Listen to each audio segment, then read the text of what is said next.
Yo, yo, yo, yo, yo, yo, yo, yo, yo.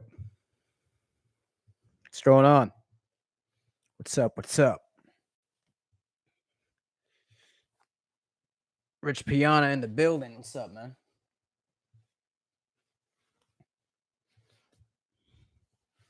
Karama Haka Show. Goddamn right.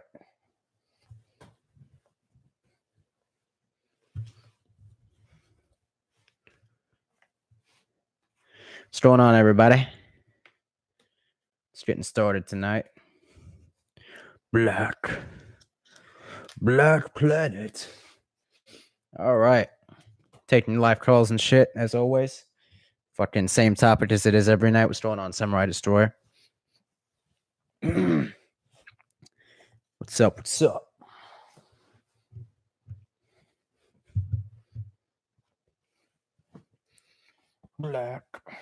Black Planet. All right. 21 watching. Do me a favor, guys. Get those lights up. As many as we can get. I need a shitload of lights, man. Fucking giant shitload, man. Fucking Jack in the Box, double burrito shitload of lights, man. Deliver that shit to me. All right. Phone lines are open if anyone wants to call in. Fuck, man. That sounds pretty good, actually. At least you're off work, Samurai.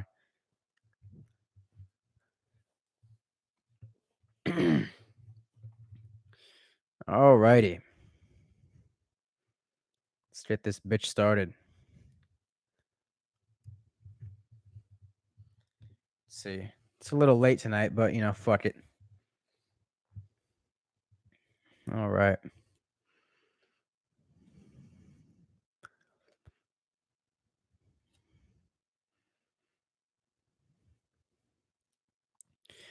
Let's see. Oh, Limbo's in the house. Good. My links are working again. Dupe says, Karama, watch Munchie's last video on Elliot Rodger. I didn't see it. I didn't see it. There's a new fucking school shooting every 2 hours, bro. I can't keep up with it anymore. You know? It's funny how they don't give a fuck about helping the boys not become school shooters. It's just reporting it after it happens. There's no program for young, like teenage boys to go where they're like, I'm feeling kind of fucked up in the head. I need someone I can talk to. It's just, oh yeah, he killed people. He's going to jail. It's on the news now. Black Planet. Black. Yeah, what do you guys think of today's video, man? The gold digger video.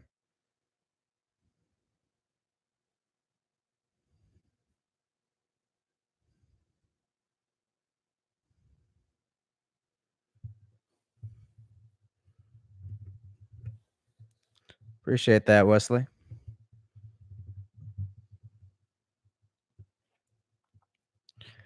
Phone lines are open if anyone wants to call in.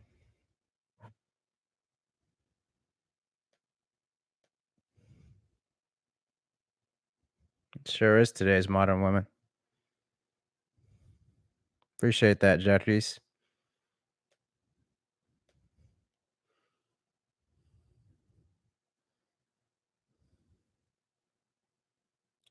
Limbo, a patron is not the same as Patreon.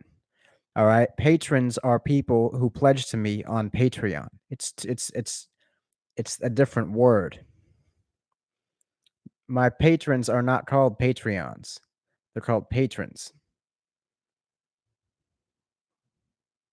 Yeah, Samurai. I thought Rich Piana passed away too, but I guess he's back from the dead to support Midtai, What's going on, Andrew?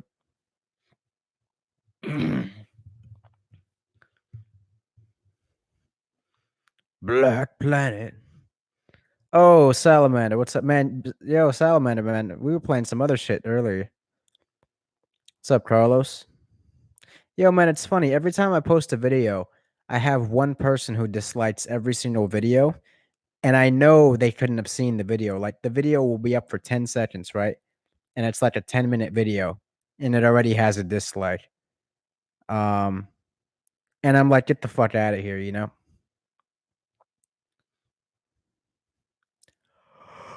Black Planet. Oh, I'm getting messages on Tinder. It's probably a fucking fat bitch. Yup, it sure is. Bro, I get so many fat bitches on Tinder, man. I wish I could share my fat bitches with you guys, man. Like, I would give you guys all my fat bitches if I could. Black Planet. Yeah, for real, Carlos. Fucking fat bitches ahoy over here. Black Planet.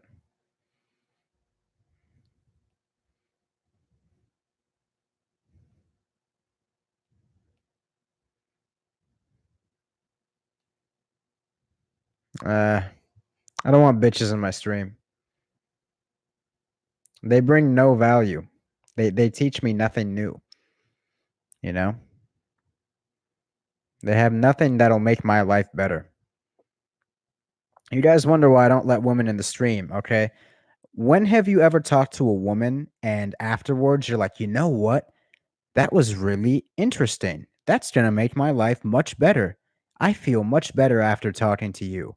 Like when has that ever happened, bro? Has that ever happened to any of you guys? This never happened to me, man.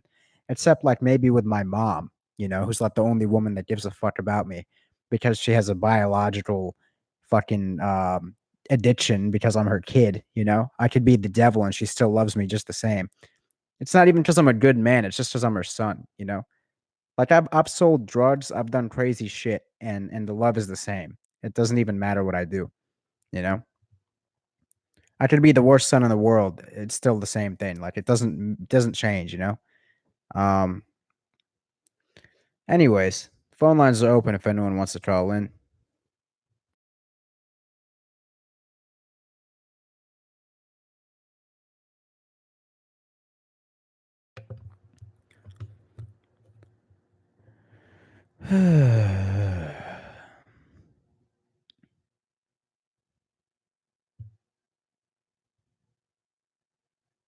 Muslim Midtown. You don't know where I've been, man. You don't know where I've been.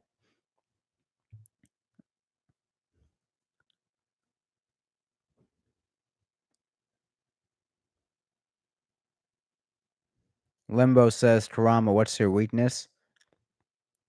I'd say uh I'd say paranoia and loneliness are my weaknesses.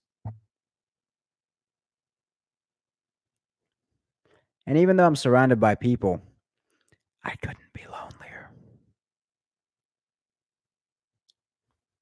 Blot the fatties.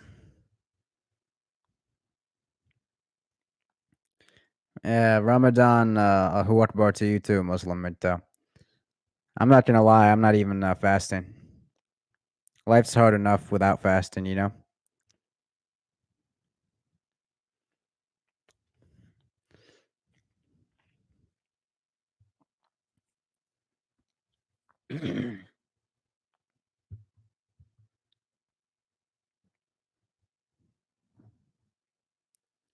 Yeah, true that, Carlos.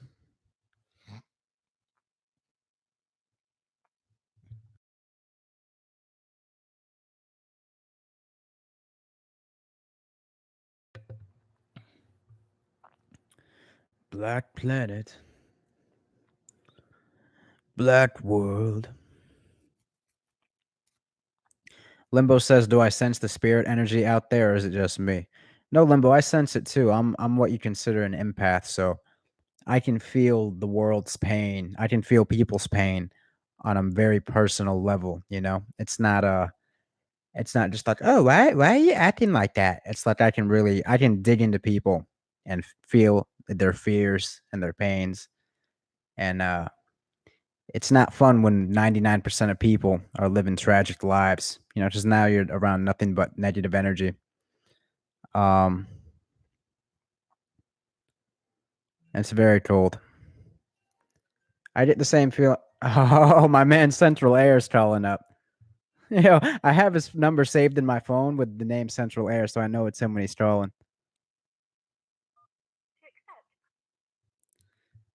Yo, yo, yo, yo, yo.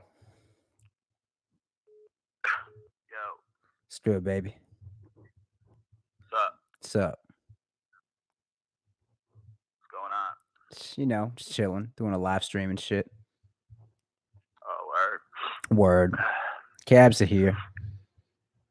Say what? So the cabs are here. Oh, for real? Yeah. What you doing? You doing some blow? Nah, man. I told you I don't do that shit, man. Oh, okay. I don't know. I figured you know from Jersey. Chilling, You know, man. probably they all do blow out there. I don't know. Oh, nah, man. I mean, I ain't heard about that, man. I don't know where you heard that from, man. I don't know. Maybe it's just Jersey Shore I'm watching. Who knows? Oh, for real? Yeah, I don't waste my time with that show, man. Nah, Plus, that fuck shit that is shit. old, though, man. Yeah, fuck that shit. Yeah, man. Yeah. No, I suffer from allergies, bro. That's the thing. So sometimes when I sniff, yeah, I suffer from allergies, bro. For Yeah, real. me too. Thank God I'm not asthmatic, man. But Yeah. I do suffer from that shit. Yeah. Yeah, man. Same here. Yeah. Yeah. So what's up, though, man? And just shooting the shit, you know, doing this live stream, you know, trying to cure depression, shit like that, you know. You're depressed? Me, no, not me. Just okay. just everybody else.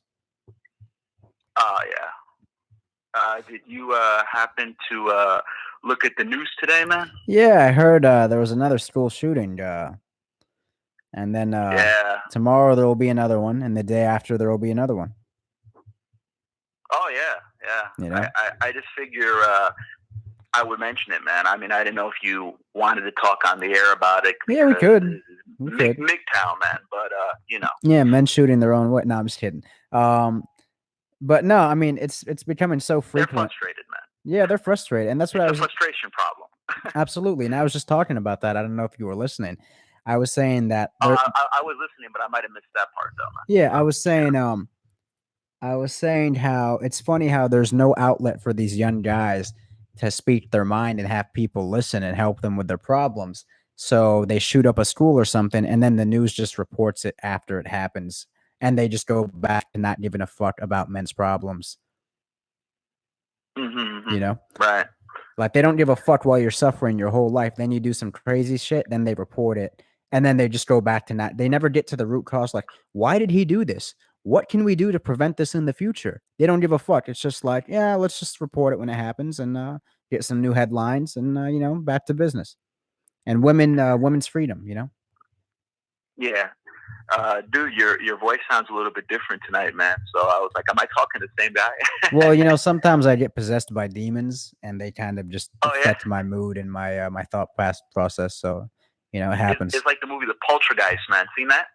Yeah, you know, I haven't seen that one. I've seen The Sixth Sense. So. Oh, okay. My cousin, she loves that movie, man. Okay. All right. Yeah, she's a dentist, man. She loves that movie, man. So nice. Don't ask me why, but she loves it, man. It's a Remember dentist. I told you about her and The Simpsons, man? Yeah, it's a dentist thing. You know, they're kooky like that. I guess, man. Who knows? I guess so. Who knows?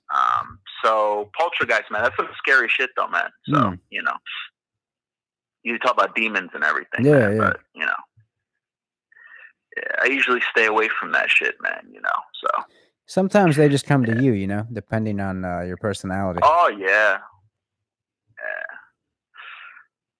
Yeah, man. You know. Yeah, man. So, your day good, bro? It was all right, you know. It was all right, you know. I have new realizations every day, new revelations every day, and it makes life very interesting. You know, it's kind of like it sets you free and it disappoints you at the same time. You know. Yeah. It's weird. It's like good and bad. You know.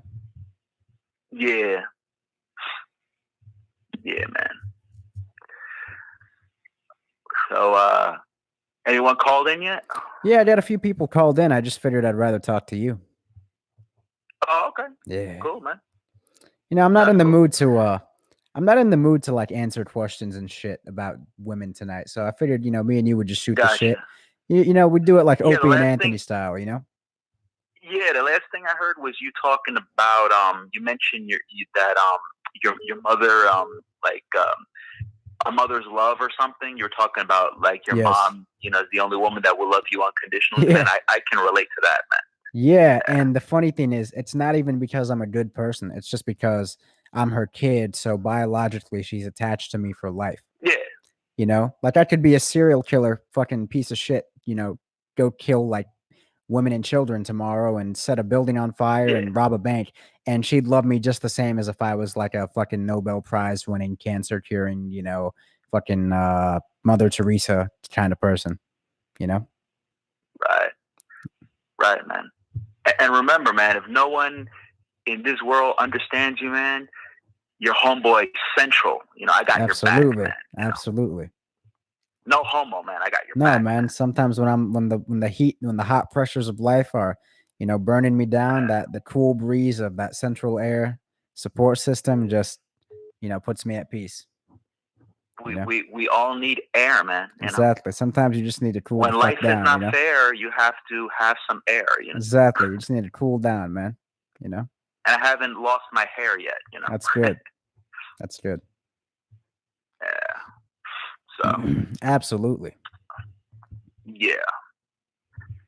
So what happened though, man? You just in one of those moods, I guess.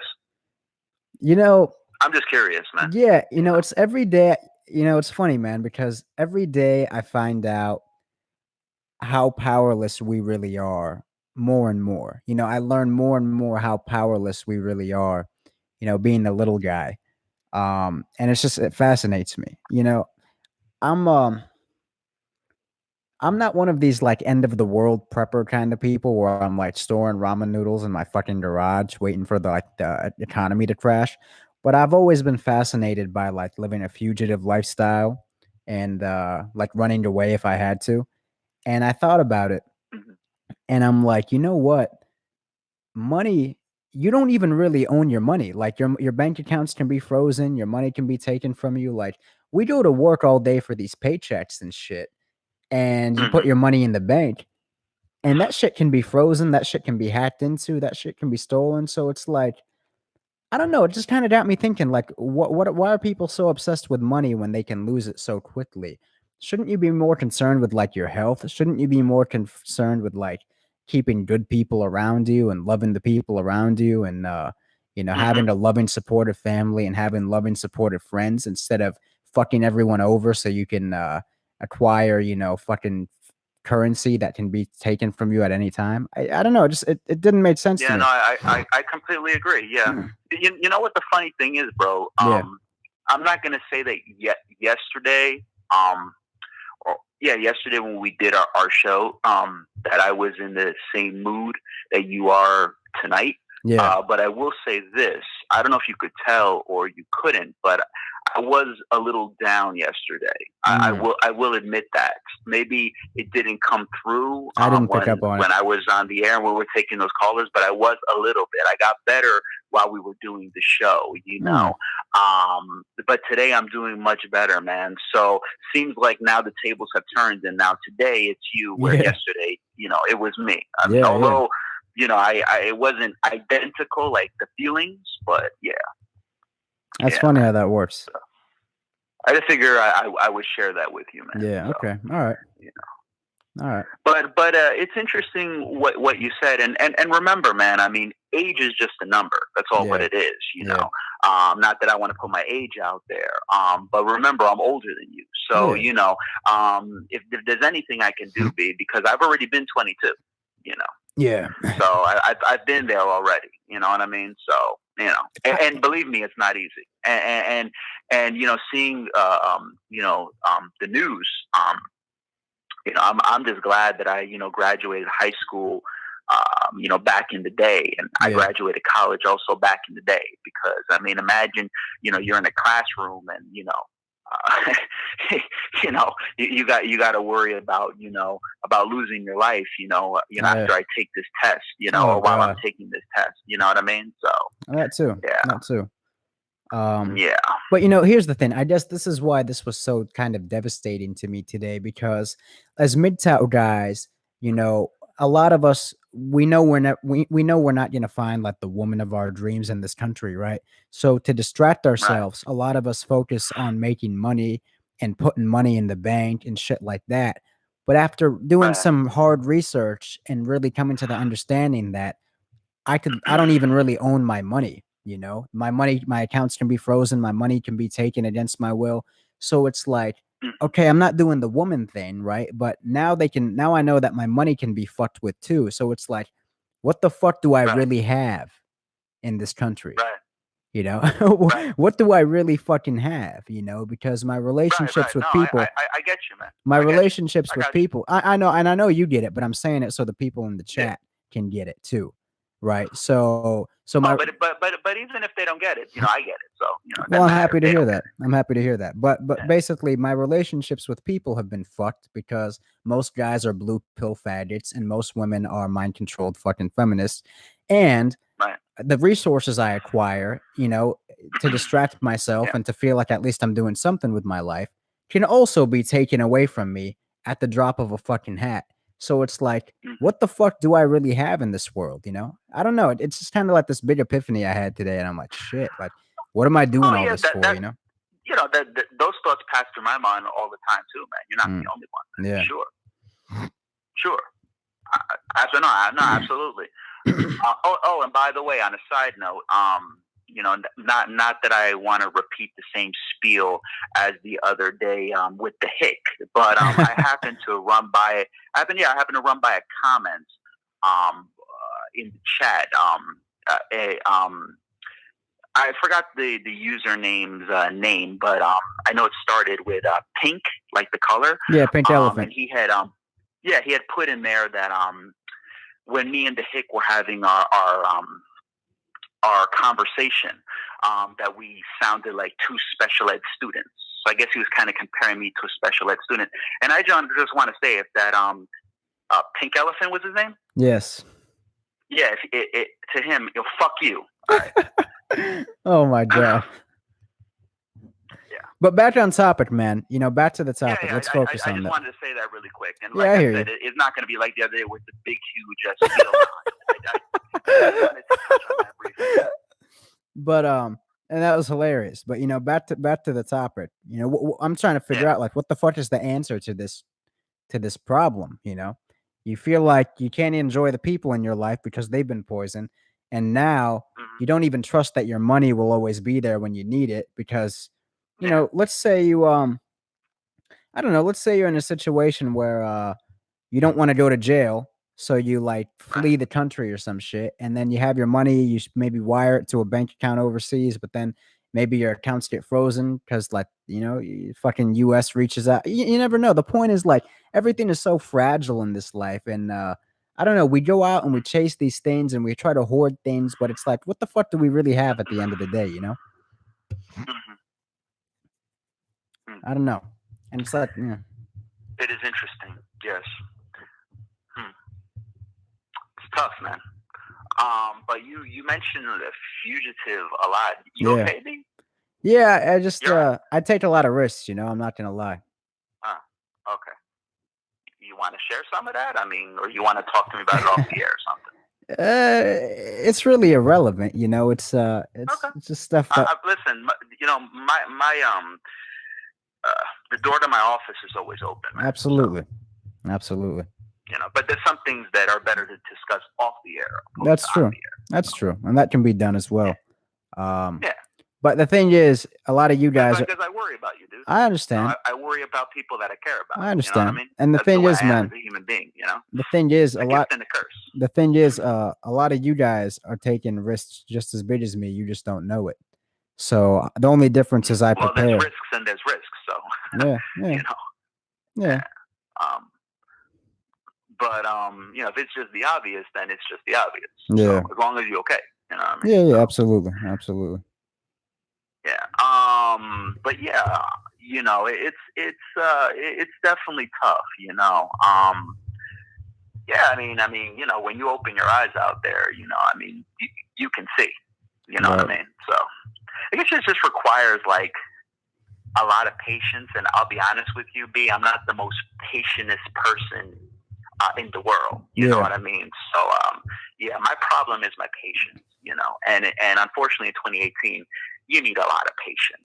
You know, and the typical person gets it from all angles. That's true. It's tough, man. Especially when you're a passionate person like I am, and I believe you are as well. Yeah. We might even share that quality. You know, it's tough, man. You know, um, so Yeah. you know, yeah, you know, and we touched on that in the last show. You know, I believe one of those last callers we had last night, we were kind of talking about that. Maybe not in the same context, but we kind of talked about that a bit. You know, Yeah. how the caller to me seemed like he was kind of running out of options. You know, we talked about legalizing prostitution and everything. You know, so Yeah. you know, it's true, man. You know, but And you know, man, that ties into the topic of these guys who are shooting up schools and shit. You know, you can only yeah, push a man so far before he does yeah, something drastic, you know? yeah, And the thing is, men are feeling like they have no way out, so they're doing crazy shit like shooting up schools. And the even bigger yeah, tragedy than that is all people do is report the shooting and say, "Oh, that's so crazy. This country isn't safe. We should take the guns away." No, fuck taking the guns away. Raise the boys and girls right, and then we don't have to take the guns away, and people will just be normal. Like like when yeah, people say take the guns away, you're missing the whole point. It's not the fucking gun. It's the sick motherfucker right, who lived a fucked up life who picked up the gun. Focus on fixing him, and then you don't have to take the guns away, you know? right, right. Yeah, yeah, that's true, And man. it just goes over You people's know, heads, you know? Flies right over. yeah. I'll be honest with you, man. There've been so many, obviously, but I don't know if you know, I mean, you were probably very young. Yeah. I don't even know if you were around. I Well, was, I was born in no, 95. yeah, you were around. You were probably, I would say, about, if I could take a guess, probably about 4 years old at the time. I was at the time around 17 years of age Talking at about the Columbine? time. Where, yeah, Columbine, Yeah. exactly, man. Yeah. I should say Columbine first, Yeah. because people are probably listening to chat like, what is he talking about? Yeah. But no, it was April '99. Yeah, I was about 17 years old at the time. Columbine, and I'll Yeah. tell you, man, Columbine, that was huge, man. I remember that really affected people. I'm talking like that, and of Yeah. course the other event that comes to mind is 9/11. Of course. Yeah, it was really like it was really like impactful, man. You know, because back then you got to understand that back then these school shootings were, you know, they didn't happen like they happen now. You know, and then of course they had the I believe it was the Oklahoma City bombing. Yeah. It was that event also. Yeah, I believe that happened in '95, if I'm not mistaken. Yeah. Yeah. I know Columbine definitely happened in '99. I think the OKC bombing was '95. Yeah. Oklahoma City bombing. Yeah. I have to look that up to, you know, to be 100% on the money with that. But yeah, so, you know, those were some serious events, man, you know? I think the tragedy these days is that it's become so common, it's not even a big deal Yeah, it's anymore, so common. Yeah. you know? And it's just sad, B, you know, because it's a very sensitive subject. But, you know, as sad as it is, when something happens so frequently, it's like, you know, it's you know, it's tough. You know, Yeah. it's kind of tough to understand. You know, Very true. yeah, yeah. I didn't know how you were going to react to that, B, because I know this is a whole MGTOW thing. But I figure, you know, I would ask you if you had turned on the news channel today. You know, Yeah, no, it absolutely relates. It's funny, I didn't think about it that much. Like I found out about it this morning and I was like, yeah, whatever, you know, just another fucking school shooting, you know, it's like yeah, it's the most common thing in the world now. So but yeah, as I thought about it more, I'm like, you know what? Why the fuck is why aren't they getting to the root of the cause? exactly, right? It's Yeah, I and it's thought the not same rocket thing. science to figure out. It's like, what the fuck was this kid going through that made him do that? Yeah, How does no one think of this, you know? And it's funny, man. I remember when I was in high school, I was yeah, I wasn't necessarily like a school shooter type. I was fairly popular You know, I had friends and shit. But I was kind of like a dark, you know, kind of like a gangster motherfucker. Like I liked doing fucked up shit that made money, you know, to a degree. Right. And I had kind of like a bit of a fucked up energy about me. Some years, you know, I got better as I got older. But the point is, like, my teachers could see it, especially my female, because I had hardly any male teachers. But like my female teachers could tell something was kind of off about me. Like I was just kind of this, you know, cynical guy. And they would make little Yeah. comments about it, like, "Why are you in such a you know, stop being so negative or some shit," but they'd never try to get to the root cause, like, why the fuck, what, like, they'd never pull me to the side and be like, "Hey, Karama, are you alright, man? Like, what's your family life like? Like, why do you, why do you look like you're always going through some shit? Or, you know, what's wrong with you? You just seem kinda depressed." They never gave a fuck to even ask any questions like that. They would just be like, I don't know, like, they just, you know, people never dive deep. People never wanna dive and try to understand what other people are going through at Because people all. are shallow, man. Yeah, they're That's the very reason why. shallow. Very shallow, yeah. The Very word is shallow. shallow. Yeah. Yeah, Like the shallow end of a swimming pool, man. You know. absolutely, absolutely. Yeah, it's true. And then people bitch about like, "Oh, everybody's an asshole." Well, it's like you gotta give to receive, you know? No one wants to take the time to make the next person a better person. You just wanna take, and have people help you with your fucking problems, you know? So, Yeah. everyone has this taker mentality. No one wants to give, and Hmm. then everyone wonders why they're all starving, you know? Yeah. Yeah. Right. Um. You got to give to receive. Yeah. Yeah. Um. Yeah, man. Very true. Um. Yeah. Listening to you, I was gonna say something. It'll come back to me, man. Mm. It happens. Oh, man. Yeah, I was seeing something. 2018 year of the school shootings, man. Is that on, what is So, that on the news sites? yeah, I just ran across it online, man. So Yeah. Jesus Christ. yeah. Oh yeah.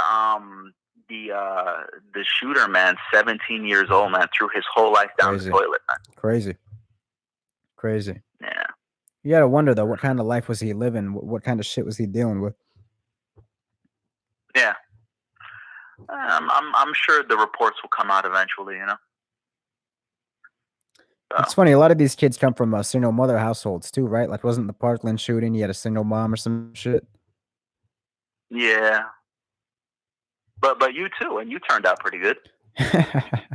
Yeah, yeah, that's I true. think, That's true. That's true. But if my mom was a in different my person, opinion. if I'll tell you something Yeah. straight up, if I had had like a mom who didn't give a shit, I wouldn't have Yeah. been I wouldn't have been a school shooter, but I would have definitely been like selling drugs and robbing banks and shit, you know? Uh, That you know, so man. there were so many times No, where I almost fucked my life up and she like barely caught me in time just to stop it, you know? your mom is awesome, man. Please Yeah, tell her I said that. I will. I will. So I will. yeah. Um. Yeah, and you know, like me, yeah, like I said, I'm older than you, obviously, Yeah. but you know, I used to come home to to an empty house, man. I mean, I used to come home from high school. There was no one in my house, Mm, man. You know, yeah. that's just the way that it was. You know what I mean? Yeah. You know, my mom had to work, and that's just the way that it was, man. You know, so Yeah. I mean, as I got older, it got better. But you know, I mean, you know, when I was like, you know, 15, 16, you know, there was no one home when I got home. You know what I Yeah. mean? So, you know, You know, another thing that always fascinated me, man, is that women are very good at forming little groups and friendships and social circles to help them get their yeah, needs to communicate out. But for some reason, we as men, we don't know how to reach out to other men and have little groups of guys we can talk to and blow off steam and like we just now do with MGTOW and the internet and shit. But it's like yeah, women have it born in their nature to socialize and build up friend groups and have people to lean on and cry on and shit. And men, for oh some yeah, reason, we just bury our shit and just suffer yeah, in silence. Yeah. You know, it's just it's fascinating. You know. Yeah, and the thing is, like, you know, me and you, we do the show and everything, Yeah. and what have you. But you know, I'm sure some people, you know, probably think, you know, why don't they have any females call up, you know, and you know, little whispers here and there. But you know, at the end of the day, I love women 100%.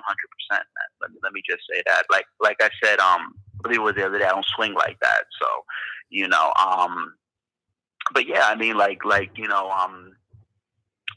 with women, yeah, I mean, I remember, you know, back in the day, you know what I mean, when I used to be in the nightclubs.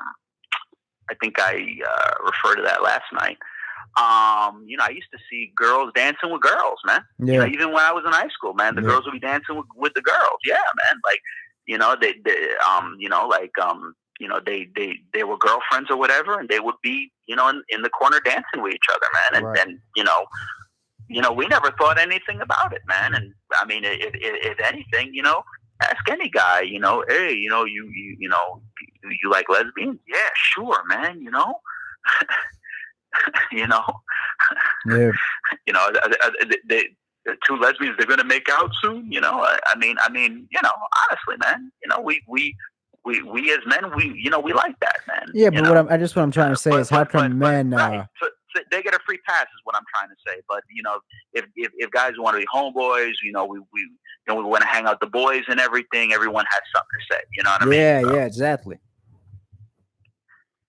You know, that's why back in the day, the boys used to, you know, they used to call it a homeboys night out. And they used to go and hit up the strip club, man. You know? So waste of money or not, it was a way that men could bond, you know, with pussy around, basically. You know what I'm saying? Yeah. Yeah. That's true. So, yeah, man. Another purpose strip clubs serve, man, besides being a ripoff for male bonding, man. Yeah. With pussy around, you know? Maybe we should have like Midtown night at the local strip club, where like all the Midtown guys, meet up with like a bag of quarters, and we go into the strip club and we like throw quarters at the strippers. Oh shit! Yeah, we don't have any bills, ladies. You know, we'll just throw the quarters on stage. Exactly, you know what I mean? Like a bag of nickels. We'll just throw this change at you. Tossing bags of nickels at these fucking strippers, like hitting them in the eye and shit. Like, oh fuck. We're so broke, we don't have quarters. We just have nickels and dimes. The bouncers are like, "You guys gotta leave." I'm like, "What? My money's no good here. Get the fuck out." Yeah. Yeah, we can do the show live from the local strip club, man. You know. Exactly. Yeah. We're broadcasting from down the street, man. You know. Exactly. So, yeah. That's funny shit, man. You know. Yeah, lesbian strippers are the best, man. Interesting. You know. Yeah. They have them, man. Hmm. I think you have to like call up before you get there and like request them or something. You know? Okay.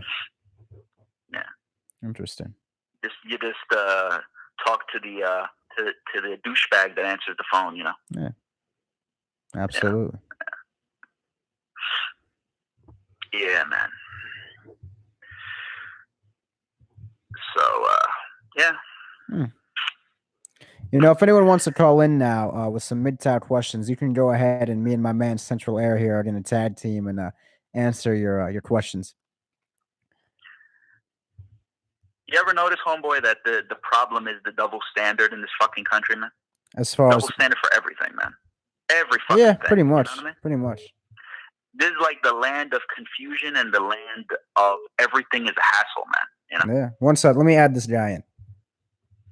Call from Austin?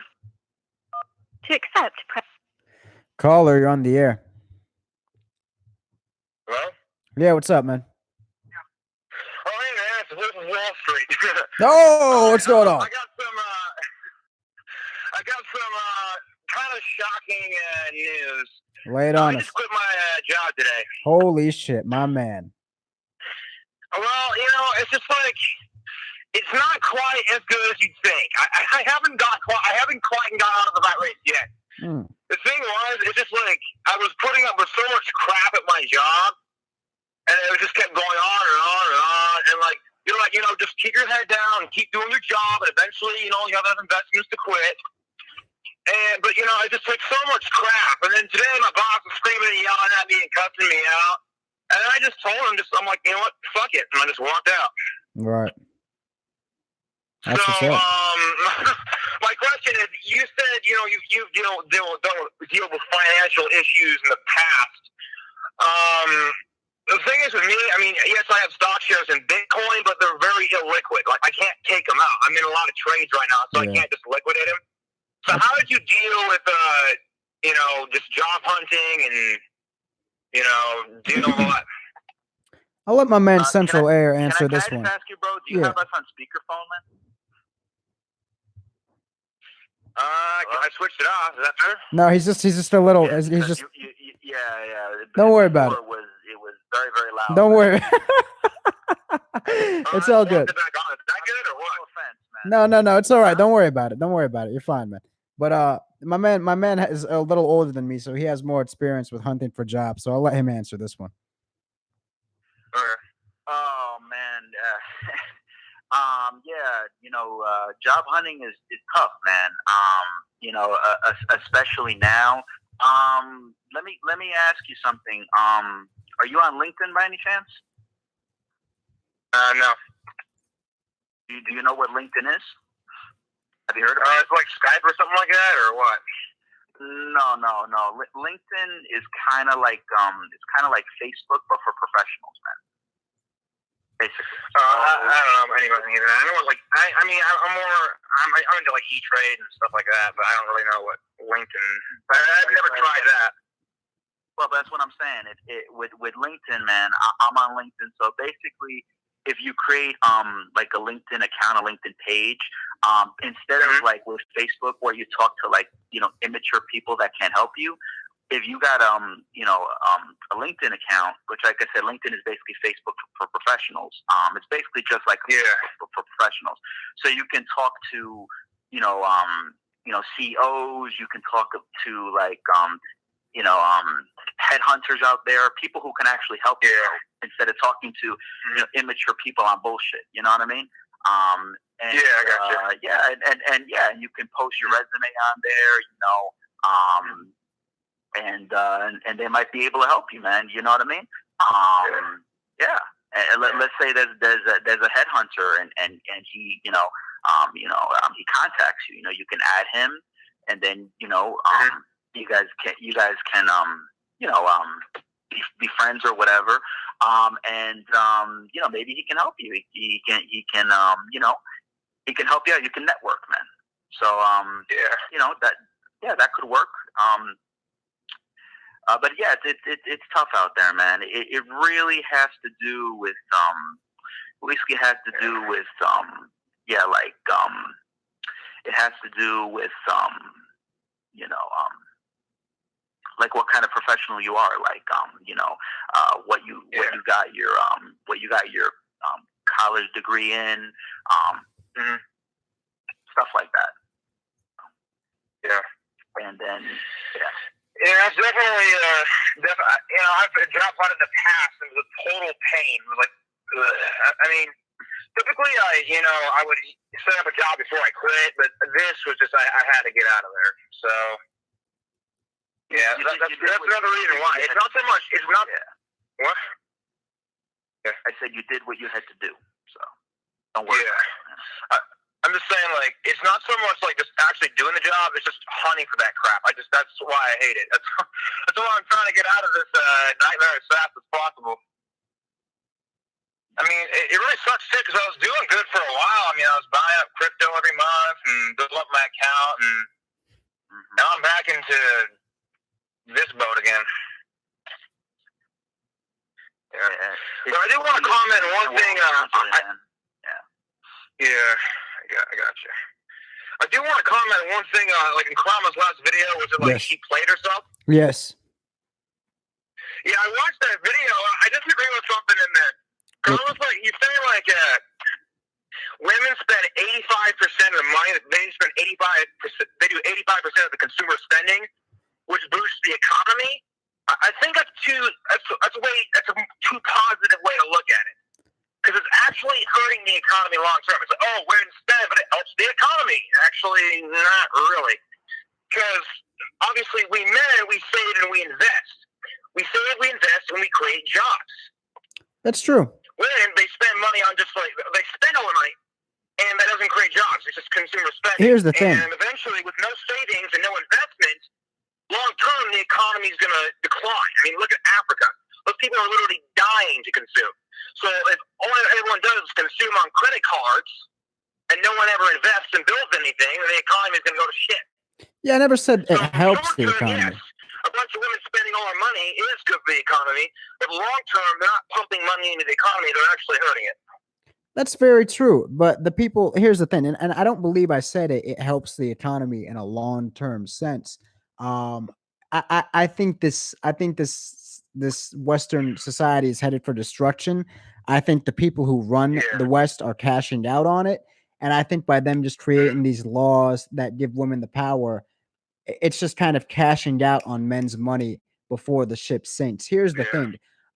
And women by themselves don't do all 85% of consumer spending, but they do influence 85% of consumer Yeah. spending. Meaning, if a man buys a house, it's most likely because he's buying it for a woman to have a wife. If he buys a fucking SUV, it's most likely to give to his wife and for their kids. So yeah, we used to be a producer nation, and now we're just a consumer nation. We're not creating anything anymore, and it's definitely not good long term. But my little theory is that these Rockefeller types, they either want to see this shit fall apart because it's a funny game to them, or they just see it financially falling apart and they're cashing in by giving women the keys to just spend and consume. Uh, that's just those are just my theories. I don't have an exact theory of why this is the way it Yeah. is, but those are just a Mhm. few possible scenarios. And let me just Yeah. say this, man, that I was trying to help you as best as I could. I mean, there's really no easy answer for you, for me, or for anybody. It just depends.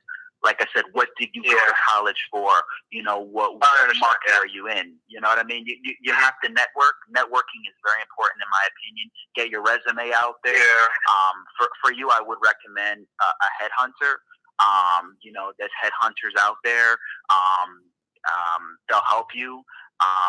You can try to navigate job hunting on your own, Mhm. but sometimes headhunters are very, very beneficial because instead of you waiting forever to get that next job, you know what I mean? A headhunter basically, Mhm. you know, will help you out. I mean, he'll probably want a commission or something once you get the job. So you give him a little Mhm. percentage, like a commission, you know, but he'll get you a job. Kind of like a real estate agent. If he helps you sell a house, he wants a little bit of a Yeah. commission for helping you to sell a house, but you get your house sold. The same thing with that.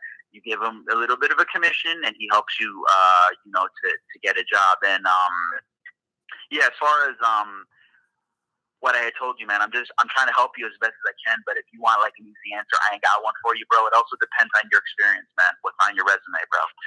You know, Oh, no, I'm not asking for like. Yeah.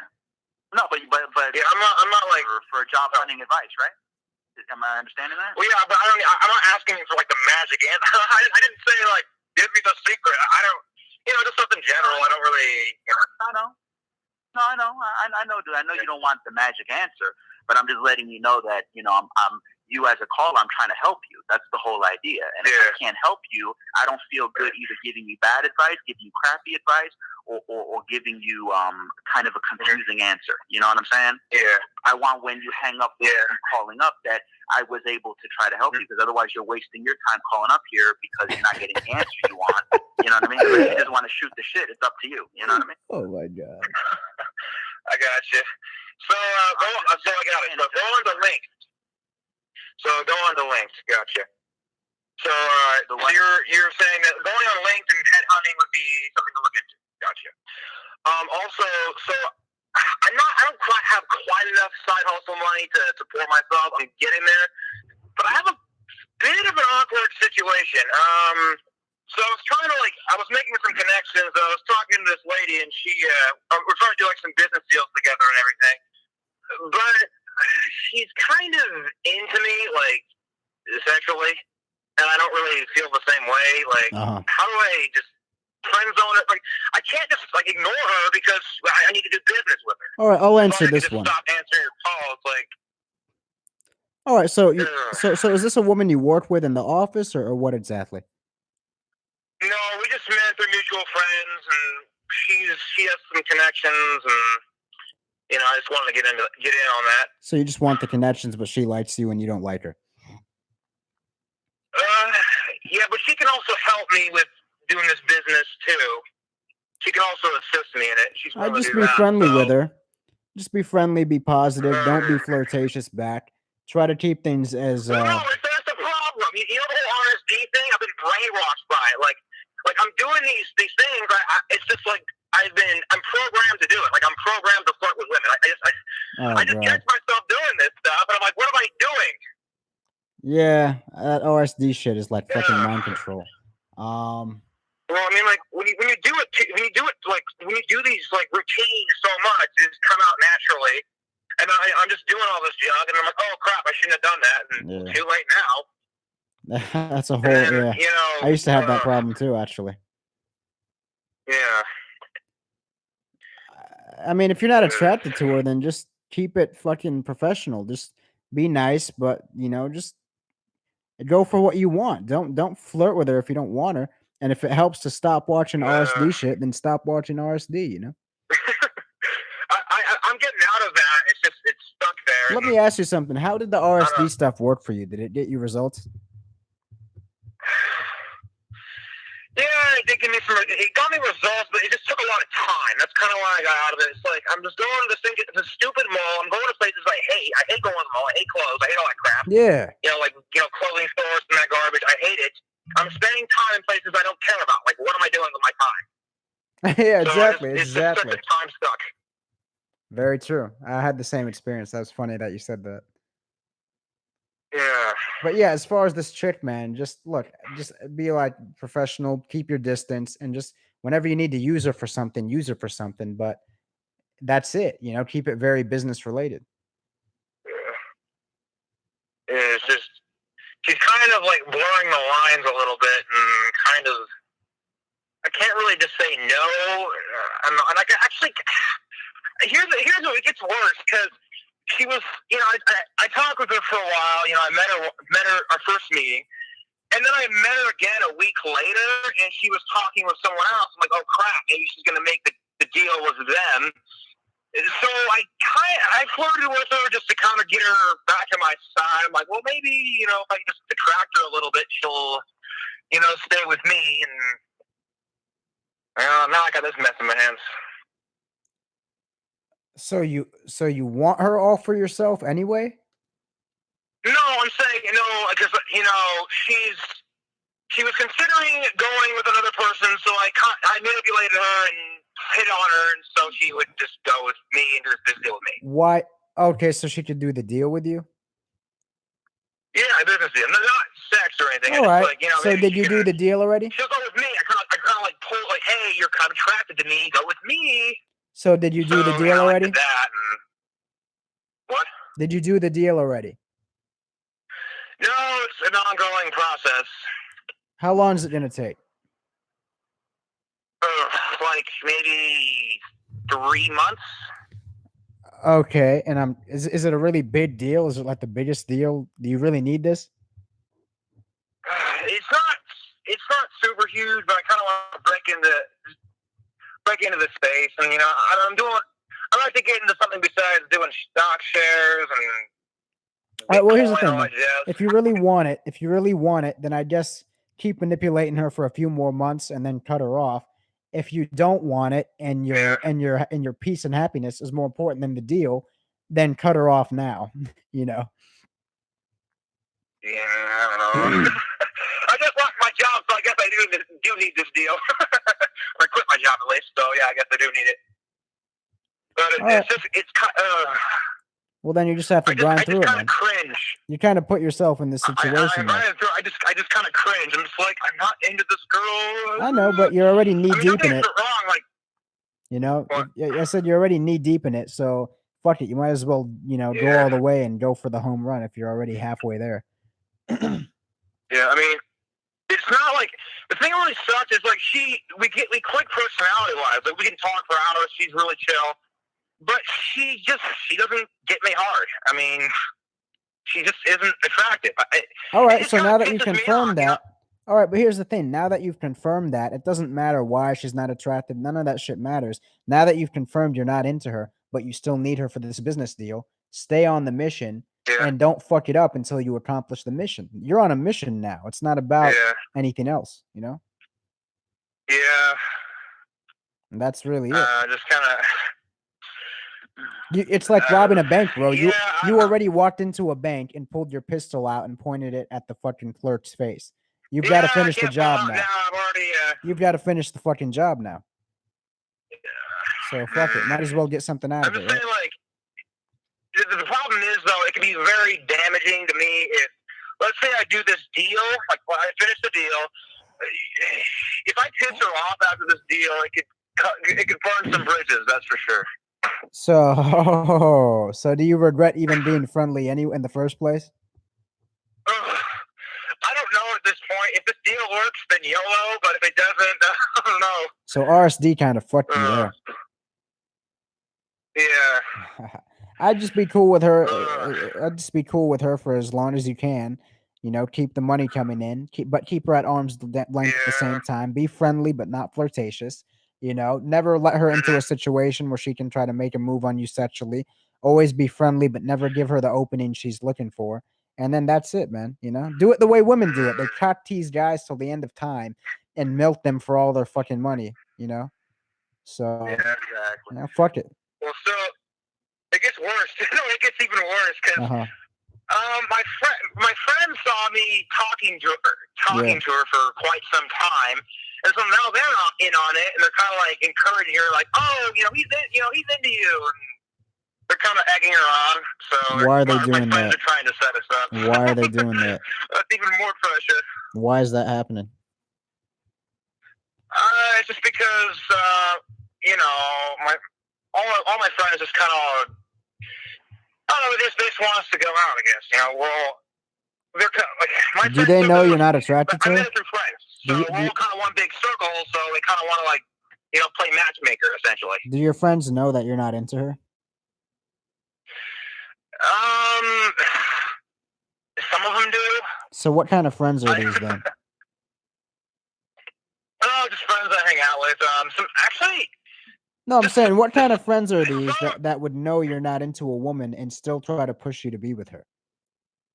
Well, no, I mean, like, I'm friends with this guy, and he has a wife, and, like, their wives are kind of doing it. Not the guys, but, like, the women in the group. That sounds like a clusterfuck, bro. I don't even know how to go about this. Is some real Mission Impossible type shit, man. Because you sound like you have some blue pill guys and you're trying to please this woman, but you just want the money and you don't want to fuck her, but you want to keep her on good terms. And your blue pill friends with wives are trying to set you. I mean, this is some real fucking Ocean's 11 type shit, man. Yeah, and at the end of the day, man, like the old saying goes, you can't have it all. You know what I mean? So you got to kind of make up your own mind. What's more important to you, man? Make up your own mind, man. You're an adult. Don't feed into that high school peer pressure bullshit, man. Yeah. You're an adult. Make adult decisions. Make real decisions and do what you want to do. If you want the money, go after the money. If you want the pussy, go after the pussy. If you're not attracted to this woman, bro, honest to God, if I'm not attracted to a woman, man, I ain't sleeping with her, bro. Fuck that, yeah. I don't even care if it's for free. Yeah. If I'm not attracted, man, I ain't sleeping with her, period, bro. Yeah. And as far as all your friends or whatever, your friends don't have to sleep with her. Exactly. You know, it ain't your friends that are going to sleep with her, bro. That's between you and her, bro. Mm-hmm. You know, they can be like the cheerleading team all day. It didn't make a fucking difference. You understand what I'm saying? I'm keeping it real with you, bro. Well, I mean, you know what I mean? Yeah. It's just, there are a lot of more blue pill guys, but they're fairly successful. So I'm trying to associate myself with well-off people. So what are you, blue or red? You blue pill? I'm not a blue pill, but I'm not a red. I'm not really so much a red pill. I'm not really into, like, just going at it with like 500 women. I have a life. I can't be doing that. Okay. I'd say I'm a purple pill if that exists. I'm not so much into the actual game anymore. I'm just kind of fed up with that. I'm more into like the lifestyle instead of just fucking women. Right. Interesting. Yeah. Well, good. I mean, I do have a. that, man. Feel free to call up and tell us how it works out. Yeah, I mean, like I said, man, you've got a I'd like couple to get options the here. story, bro. Honestly, man. Yeah, like we said, you got a couple Yeah. options. You can either keep going and get the deal done, or you can cut it Yeah. off and not have to have the stress anymore, but possibly burn the bridges. So it's kind of like, do you want to sell your soul to the devil and get the money, or do you want to repent this and burn those bridges, and live a better life, but lose out on some of those benefits that the devil has to offer? That's kind of your options here, Thanks for putting it in such Let me just add a. something. Yeah, I want to add something really quick. What I said about you have to make the decision and everything, and how I wouldn't sleep with a girl if I'm not sexually attracted to her. That's true. However, if this woman does benefit you as far as business, I mean, you could always play stupid and say, hey, she benefited me. I don't really like her, man, but hey, I mean, I might have to sacrifice here and bang her, man. I mean, she helped me out. You know what I mean? You have to just play stupid, bro. Honestly, man. You might want to sell your Might have soul. to. You never know. Oh man, I don't. No, man, I don't. Rent got to get paid. I'm not. No, man. That makes me nothing more than a freaking prostitute, man. I'm not gonna do that. Like, Don't get I'm not gonna take some money, man. No way. I'm not gonna sink that low. Sacrifice yourself to Okay. Satan. No need to yell, man. Oh, Okay. like I said, man, those are your Don't two worry about options, it. bro. Those are your two options. So either sell your soul, Options. Oh. Options, my man. Plenty of room at the Hotel California, man, But the problem is you can never leave, man. So it's up to you, man. Thanks for being so nice about my choices. Plenty of Don't room. get emotional now, man. Leave that up to the women now. Yes. Remember, you're Okay, man. not emotional like women, man. Oh, All man. I got you. Appreciate the call, man. Cold Stone Wall Street. I gotta go in there. I gotta go in there like a Terminator robot and get the job done. Fuck yeah, man. You don't really have to. Well, it's been nice talking to you. All right. Appreciate the call, man. Yeah. It's Yeah, it's nice talking to you. decision, man. All right. Got another one coming in. All right. Call from Okay. to accept. Caller, you're on the air. Hey, back on the old MGTOW back there. Oh, what's up, man? That's a throwback. Yeah, I'm just driving home here, driving solo, so I figured I'd call into the stream. All right. What's your name, by the way, man? Oh, Jay, I've called. Oh, in before. yes, Jay. What's up, man? Good. Yeah, I was suggesting you uploading your podcast, and I recently pledged my support on Patreon. Nice. Yeah, Appreciate that. keep up the good work here. Appreciate Yeah, that. I was thinking about some of my past, and you don't really get this often where a woman comes back, at least this hasn't been my experience, and apologizing for their bad behavior in the past.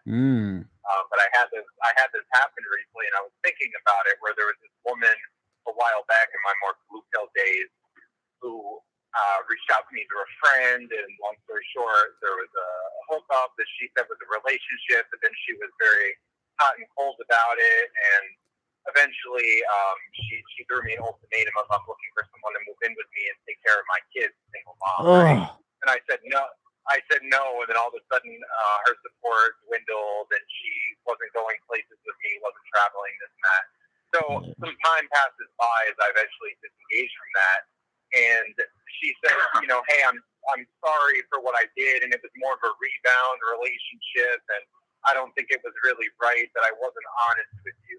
Yes. She was talking about, I still want to be friends, and if you want to meet up sometime, Okay. no. All right. And I wasn't so interested in that. Yeah. Going back, is this one more of those scenarios of they realize what they did, but it's too late. Well, that's one way to look at it. Another way to look at it would be her other options are drying up, and now she's trying to be sweet with you to get you back onto the plantation of supporting her and giving her attention because you were too smart to do it the first time. So now it's kind of like these women who become anti-feminists just to sucker guys in, and then once they have a guy in, they go back to doing shit that's just as fucked up as what a feminist or a wife, would do. Right. It's like being right. nice. It's like being just nice enough to get you back on, Yeah, and her true intentions, I mean, were what I thought it was, given that ultimatum, and then all of a sudden she disappears. And if she really liked me for me, then wouldn't she have stayed on board? Absolutely. And said, oh, well, okay, I understand your financial situation, your time right now, but, I really like you, and I would like to, Absolutely. know you more and give you this time to build up and get things in order and be able to build with you. But she wasn't Absolutely. able to do that. So, Absolutely. what's this, wanting me to come back? No, let me tell you It's something, past man. that point of no return. Let me tell you something, man. When a woman is really with you, and this is a man, a woman, whoever, male friends, female friends, if someone's really with you, they will stick with you through thick and thin, whether you're at your highest point financially or whether you're living in a fucking trailer. Exactly. They will ride or die true. with you. So when a woman goes away when things are bad and comes back when things are good, and she's wishy-washy, she's all over the place, that means she doesn't give a fuck about you. She's just exploring other options. And when those options dry up, now she wants to come back to you. Now she's not a ride or die chick that you want to be with, you know? Yeah, they like to have more on the bench, more other Exactly. options. Like, Exactly. I think too. There was another woman. Now that I think about it, where there was this one point where we were in touch. I moved out of the area and back, and I didn't even know you moved back. We should meet sometime. And we meet, we start chatting, and then all of a sudden, it was, I don't think we should meet anymore. Because, Yep. So she has another option. My boyfriend doesn't like that or whatever. Yeah. I feel like, but nothing was going on. Like nothing happened. There was no hookup, nothing. And then, a few months passed by, and my engagement didn't work out. And, I love you I'd again. really like to meet I love you again, Yeah, Jay. yeah. I miss you, Jay. I miss you, Jay. I love you again. I don't know what I was thinking, Jay. You're the one, Jay. And then Yeah. 2 days after that, some other guy comes along. Fuck you, Jay. I'm talking to this guy now. Yeah, if she's ride or die, Yeah. bro, she's with you 24/7 through thick and thin. This bitch is what we call a choosy Susie. All right, she is flip flopping around, going from guy to guy. Say, oh, he has this guy has that, trying to put them all together. When a woman stops talking to you, that means she doesn't respect you. She's not ride or die, and you're not the one. And she's just she's not loyal to any guy, really. Yeah. Yo, Jay. Yo, Jay. There's someone else on man. Don't. Yeah, I have my co-host, Yeah, my but, man, yo, with me. Jay. Yeah. Don't fall. Yeah, don't fall prey to those manipulation games, man. It's kind of a tough lesson, man. That we all got to learn. I had to learn it. I'm sure other guys had to learn it. Never chase women, man. Don't do it, bro. Because at the end of the day, you're just gonna be like her puppet on a string, man. You're gonna be like a joke to her, man. Yeah. She doesn't respect you. All she wants to do is just just have fun at your expense, man. You don't want that, man. You don't want that shit, bro. Right. You know what I mean? She's not the last. She's not the last woman in the United States. Not the last woman in the world, man. I mean, I know that's kind of hard for you to understand at this point in time, but it's the truth, bro.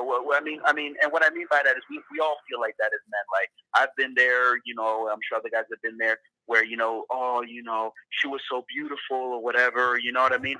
But women are like buses, bro. You know what I mean? Like one bus passes and the next bus comes. You know what I mean?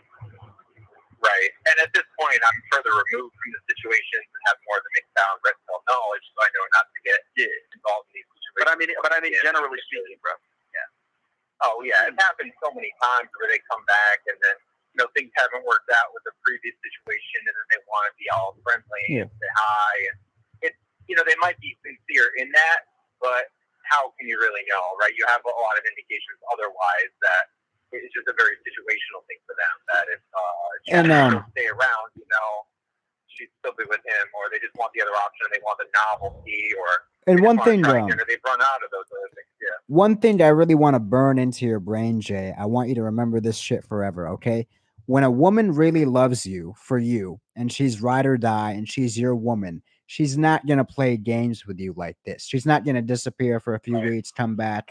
This is what one of my big epiphanies that made me realize, Jasmine really doesn't love me because, we're talked for a couple weeks, then she disappears, then we talk again, and then, oh no, I need a more reliable guy. You're not reliable enough. And I'm like, bitch, if you really saw the value in me, if you really loved me, you wouldn't be out there exploring your fucking options. You'd be here trying to make shit work with me. But you're too fucking dumb to see the value I provide. So tell you what, baby, go out there, get burned, all right? And then when life fucks you in the ass and you come back to me crying, I'm gonna kick you right the fuck back out there to get fucked some more. And this isn't because I'm an Right. evil, vindictive person. This is just because you're too fucking dumb to learn your lesson. And some people just have to burn, man. Some people you just gotta let them fucking Right. burn. You know?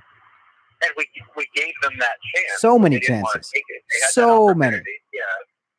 So many Right. But then chances. it's and then you hear it's like I just was really going through a hard time, and that's why I haven't been in touch. And I said, well, I was still happy to listen to whatever you had to say, and I'm here. I'm here, and you hear all this stuff about why they disappear. It's like there's nothing to be ashamed of. I'm saying, you could be here right now. We could chat. We could go through these hard times. I was willing to do that, and they still weren't. It's still the I can't because X, Y, and Z, or this and that, like all these excuses. Right. She's a fucked up, twisted whore, all right, to be blunt. And she's too twisted and sick to see that you are a genuine, loving, caring person who is someone worth committing to. So she doesn't deserve you anyway, bro. Yeah, Jay, you're a nice guy, man. You don't need that shit, bro. Exactly. Right. Yeah, I've walked I away. say, Jay, you're a nice guy. You don't need that shit, bro. Fuck that bitch, man. Yeah. Exactly. She ain't worth it, bro. Yeah, I've walked. Right. Hate to break it to you, bro, but it ain't worth it, son. Let Jay had something to say though. What do you want to say, man? Oh, I've walked away Jay. from the situation. That's for sure. Yeah, I've walked away from them. But listening to a lot of the MGTOW content, and hearing other stories, I tend to think back at the past and make more sense of what's happened rather than being in a state of confusion or it was my fault. I've gone far away from that. Whereas a while back, I would think that if only I did this, if only I did that. But even then, they're still not happy. They're still making complaints, and just over things like traveling with people. And this woman would want a better hotel room or this and that. You give in, and they still want more. I'm going through a tunnel now, so the call might disconnect, but hopefully not. I can call back if it disconnects. Yeah, don't worry about that. Yeah, don't blame yourself, homeboy. It was over before it started, man. A twisted woman like that who's jumping from guy to guy using people. There was nothing on this earth you could have said to turn her into a good woman. Just like there was no way on earth I could turn Jasmine into not being an easy whore or not being a single mom. That shit was all there before I even met her. She's damaged goods, bro. Exactly, damaged goods. Yeah, it's just too bad if you look on these things and pity them, but yeah, they're unfortunately not willing to make those changes. No. They've made those mistakes. They've had a lot of the opportunities. Yeah. And it's their lifestyle. That's the problem, bro. Yeah, and I think a lot of entitlement is wrapped up in it as well. As they think that they can just keep doing this and they'll find the guy who will capitulate completely and put up with it rather than just having the people who are here now who actually would put in the time and effort. And even if she found that guy, she wouldn't know how to treat him and how to respect him, and the relationship would fall apart anyway. Right.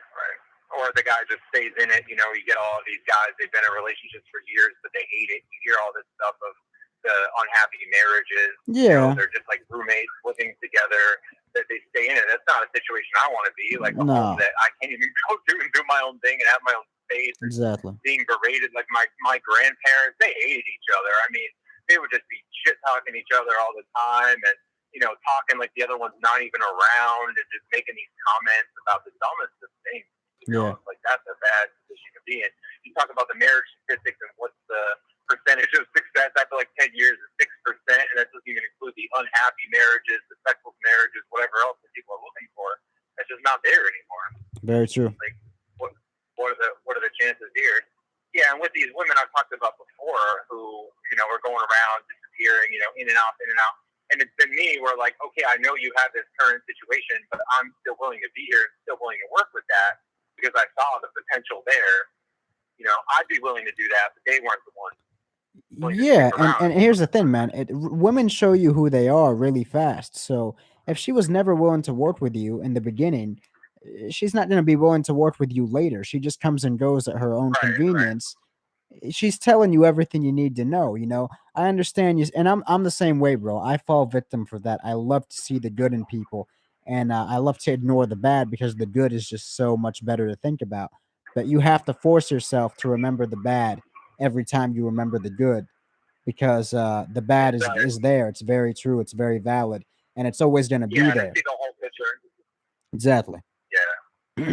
Exactly. Yeah, I think you can see one positive characteristic of someone, and they play a chameleon nature where, you know, they're Right. on really good behavior, they're trying their best to fit in. Absolutely. You know, it just over time it Yeah. degrades, and they start And you can never complaining about build. this and that, and just You can never build a life with a chameleon type bitch. You know, never works.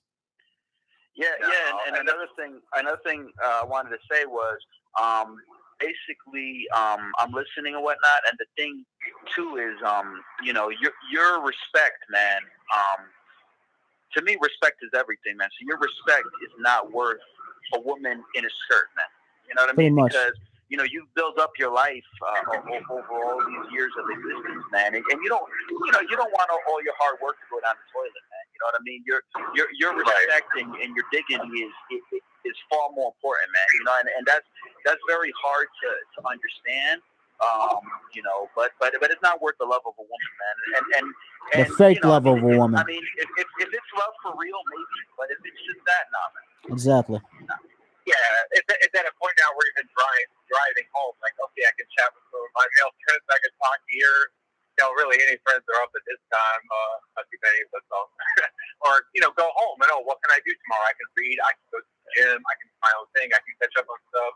You know, just relax, and that's okay with me. There's none of this on board, or I need this one specific thing to be content, happy. That's a dangerous thing to put our happiness in the hands of another, to be crushed if that doesn't work out. And that's what happens with many of these guys. You know, they go into deep depression, they gain weight, start using alcohol and drugs when their relationships don't work out. It's a very dangerous thing. You're really putting yourself up for quite a disaster at all. Yeah. Can't argue with that.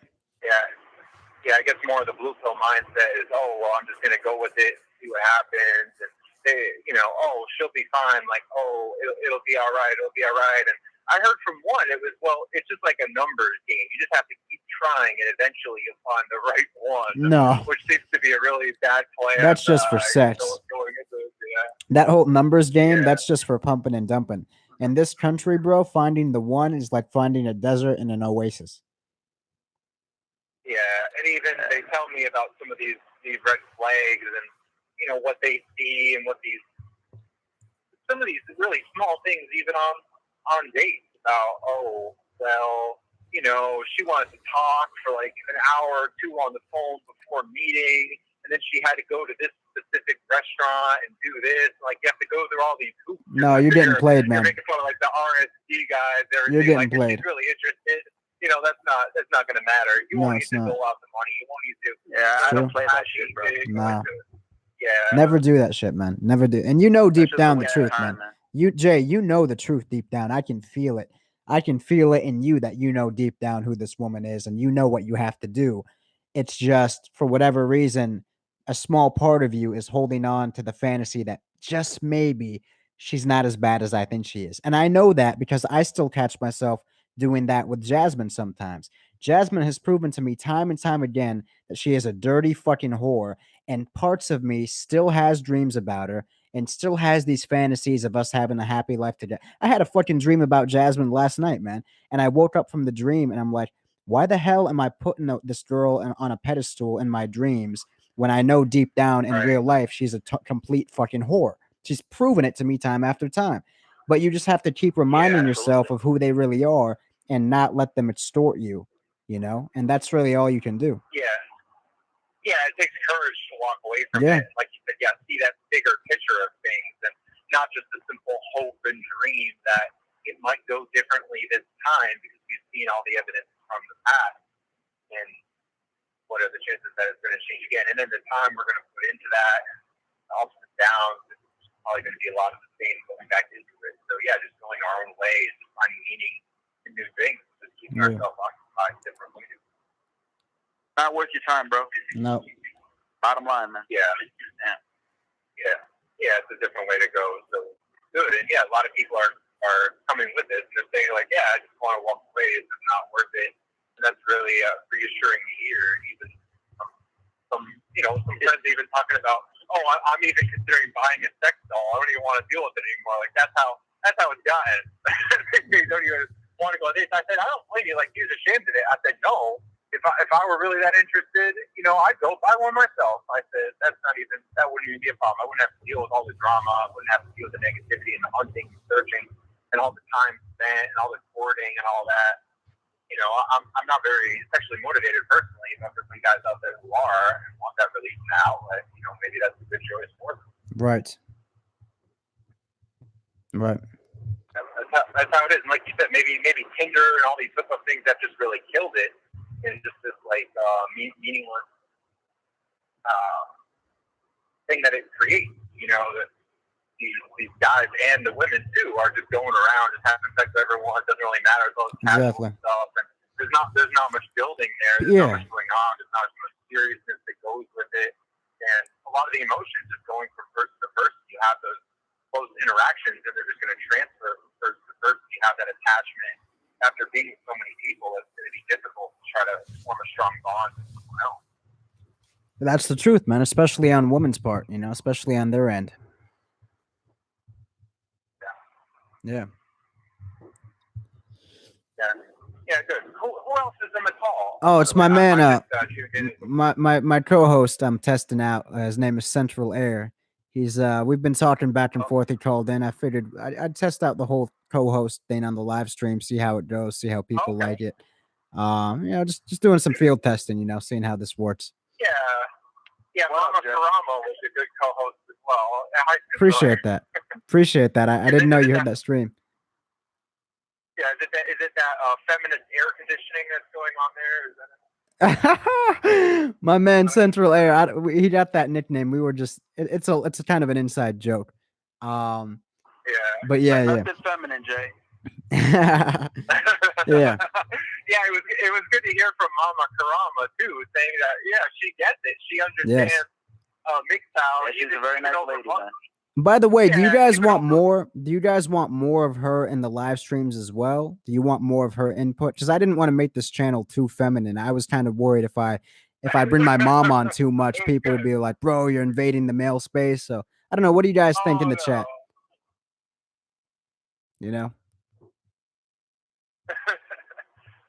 It was good. Even on Mother's Day, I was telling my mother about some experiences that I've had, and she's even said before, "Oh, you don't have to worry about these women. You don't have to marry about them. Don't really have to care. Oh, don't waste your time with them. Don't do this." Like, she even gets it. Yeah. She didn't even speak it out and say that. Yeah, I get it. I understand some of these problems and these people, and she's just sighing and rolling her eyes and everything. Yeah. Like, yep, she gets it. Mama Karama gets it.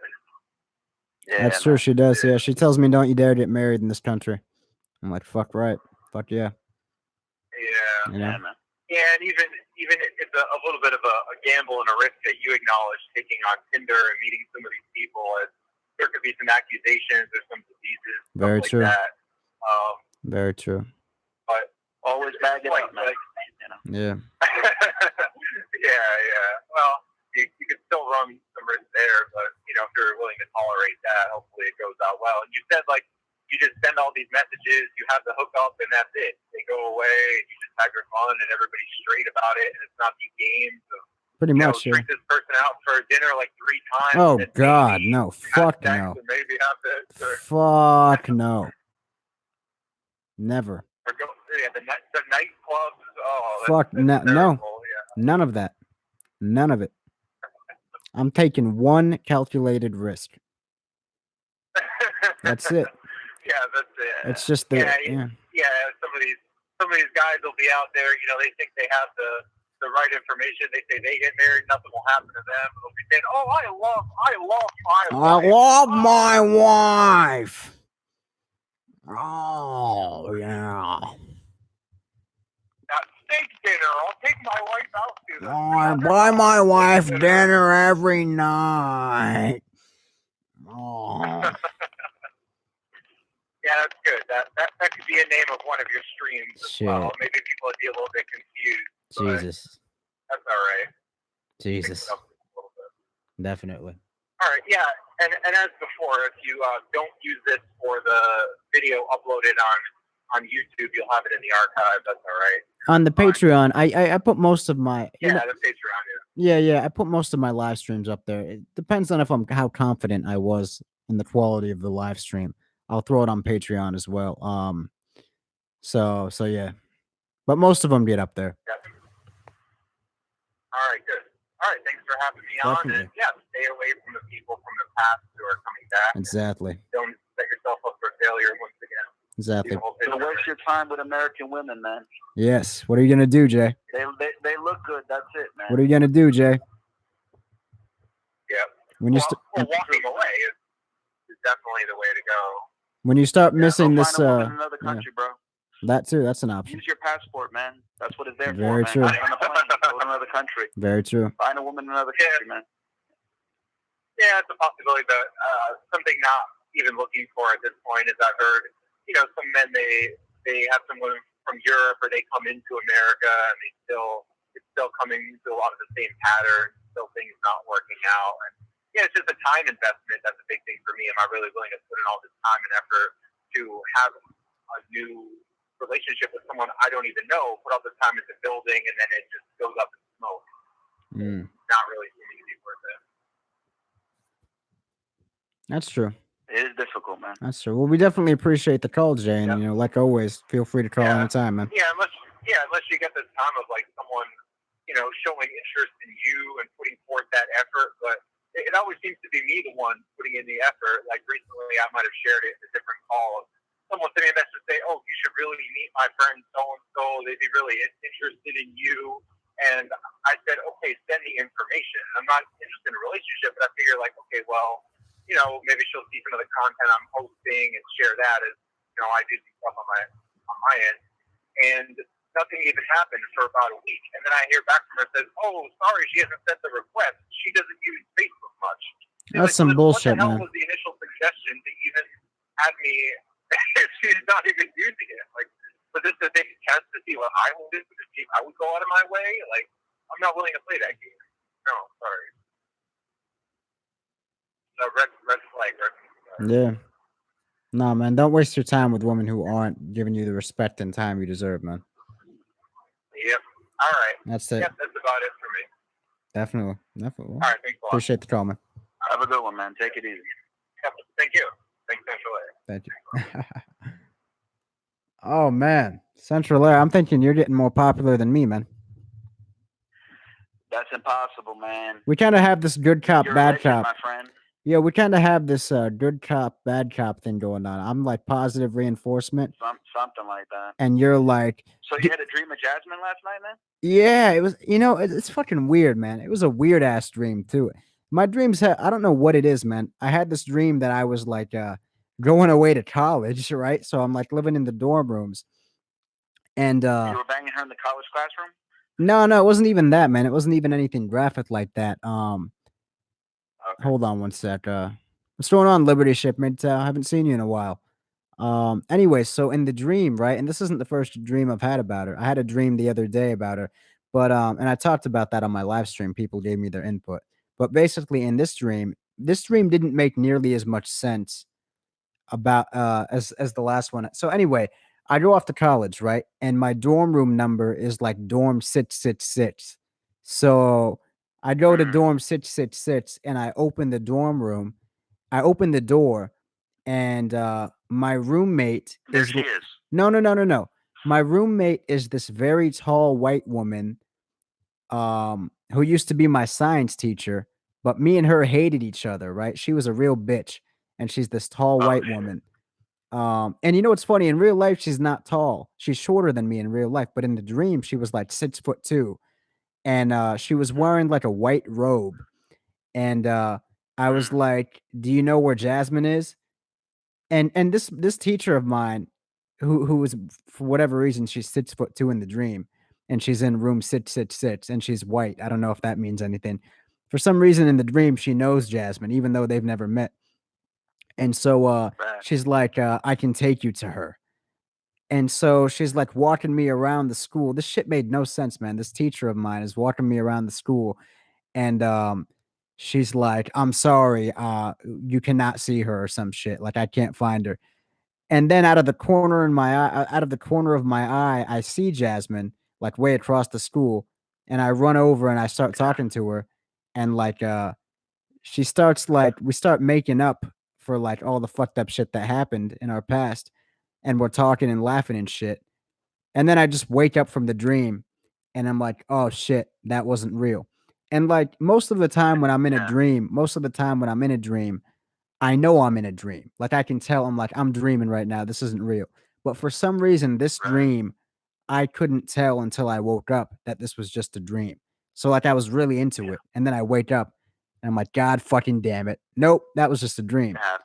You know, but none of Yeah. that shit made sense. Usually I can figure my dreams out, but that one made no fucking sense to me. So if anyone in the comments who was listening to that even knows what the fuck that was, you know, give me your best bet. I don't know. That was really weird. Yeah, man. I don't even think you understand what the fuck that shit meant. I didn't either. So I don't know. I do. It sounds interesting, man. You know, Hmm. it's just a dream, though, man. Yeah, Who sometimes they knows? don't We add might up. have You it know, again tonight, man. sometimes they don't add up. Yeah. You may have the same dream again tonight, man. You never know. I never really have the same dream twice in a row. Oh, okay. James, what's a fever dream? This dude James commented. Oscar, what do you think my subconscious is telling me?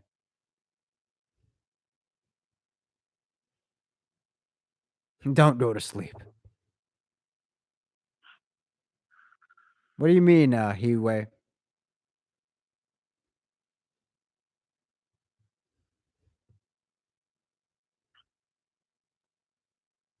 What are you talking about, Huey? Some powerful spirit is keeping you from her. What does that mean? All right, so Andre says, I think the dream meant the teacher you hated so much would offer you your greatest heart pain. The reason you saw your teacher so tall is because she dominated you, maybe? Well, that's weird. That's fucking weird. Oscar, what was who acting like in my dream?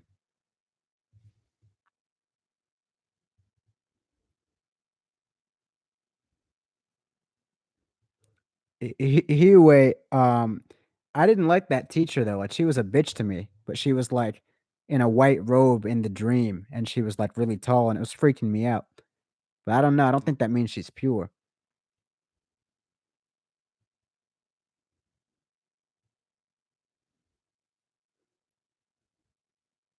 The teacher was just like, I'll try to take you to her. The teacher was like helping me look for her. No, Jasmine wasn't the one wearing white.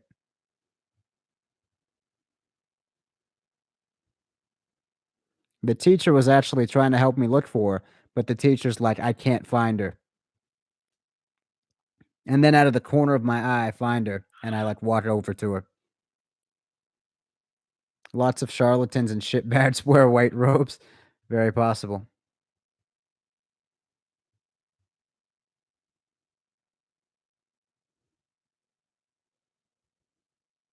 I don't know, Limbo. The teacher represents the evils of women. Yeah, and the funny thing is she was in dorm room. The dorm room she was in was 666.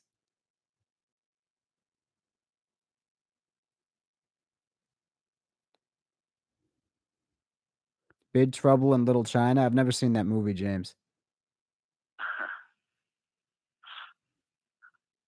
Soulstar says there's no good looking your woman for. Only you saw her. The teacher tried to get your eyes off true love, which is Jasmine. Huey, why do you think that is?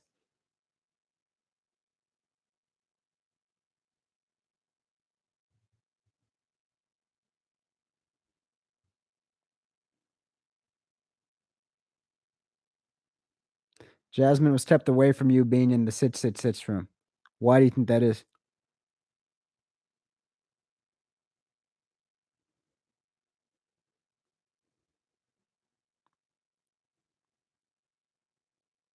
Jezebel spirit. Are you reading these comments too, CA? I'm just reading comments. My bad if I'm not talking much. Oh no, I'm here, B. I mean, I'm just this you shit's read 'em, I'm interesting. here though, man. This shit's interesting to me. Yeah, I'm trying to figure it out too, man. Yeah. I don't It's know. just a dream, B. I mean, Yeah, possible. I wouldn't really try examining it, though. I don't know. I look It's a really dream, deep man. into shit. Yeah. I don't know. I'm one of those people. I'm restless. I'm always trying to figure shit out. No, I got Liberty you, Ship man. says, funny that you saw her It's out of the interesting, though. Liberty Ship says, Yeah. funny that you saw her out of the corner of your eye. Ties into what the Native Americans talk about being able to see the true nature of things, or what is really there only out of the corner. Interesting. Yeah. The Sits teacher was teaching you that Jasmine wasn't here. There is no Jasmine. Very interesting. Yeah, Limbo, I did see a door in the dream. When I walk up to the dorm that I'm staying in, that I'm going to be living in, it's dorm sits. And when I open the door to the dorm, it's this teacher that I hated, right behind the door, like looking at me. And I guess she's going to be living there with me. I don't know. Chewbacca Copper says, Karama, Jasmine was keeping you out of the sits room because that's where she kept her secrets from you. Holy shit. That's interesting. Yeah, maybe there was a secret in the room, man. Could be. Interesting. Right, there was a secret in the room. Could be. Huey says, I think that makes sense. So yeah, because the whole reason I went there was to look for her. And then I opened the door and it's something very different. But Huey says, you want love and you see Jasmine's pure love, but she is lost since she is in the sits room. You saw her, but Jezebel White Spirit is in your way, preventing you to get to her. Wow.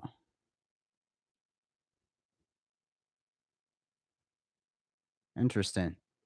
I'm telling you, man, there has to be I'm some truth to understanding this that shit. correctly, right? There's something with the room, right? Is that right? Yeah. Okay. I just wanted to make sure that I was paying attention to the whole thing. Yeah, that I got it. So. James says, Karama, if you go into the sits room, it's almost like when you talk about selling your soul.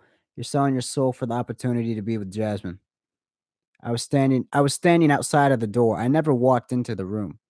She came out, the woman in the white robe came out of the room before I could go in.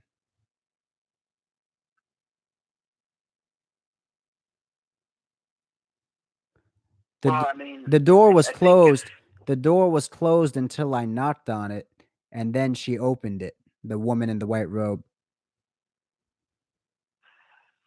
Yo, B, I think the woman in the white robe, because she was wearing white, they say white represents pureness. So maybe, you know, the fact that the robe was white, that might have been a sign that was a good preventing you from evil or something. I don't know, right? Maybe. I don't know. You think? Yes, Liberty Does Ship. that make any sense? Liberty Ship. I saw Jasmine outside of the room. The woman was taking me to look for her, and the woman told me I can't find her. And then in the very last moment, out of the corner of my eye, I find her and I run up to her and we start talking, and everything's going good. But then I wake up from the dream instantly, and I'm like, fuck. Maybe you're just insane, Karama. I don't know, Chewbacca Cabra. Huey, what do you mean she lied to you?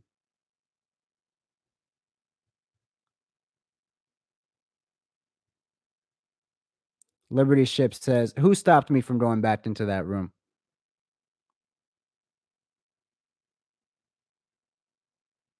The woman? Jasmine. Interesting. But here's the thing. In real life, Jasmine is a fucked up person. So why would she be protecting me in my dream? And why did the woman in white say she couldn't find her?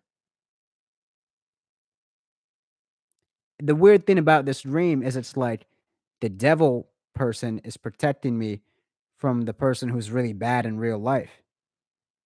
It's kind of weird. It's like, I don't know. It is strange. Yeah, it is weird. It's a tumor. No, like you'd think in the dream the devil person would take me to Jasmine. Right. You know? She was made to be that way. Stream represents your one-itis. No, that's not a good enough answer though, man. I faced Jezebel. I don't know. I don't know. It's weird. It's kind of backwards, you know. You think the devil character would take, you think like Jasmine would be behind the 666 door and I would be trapped in there, but that's not what happened. The devil woman comes out of the door and takes me away from the door to her. And in the dream, she's a good person, but she's not in real life. So like, it doesn't make fucking sense.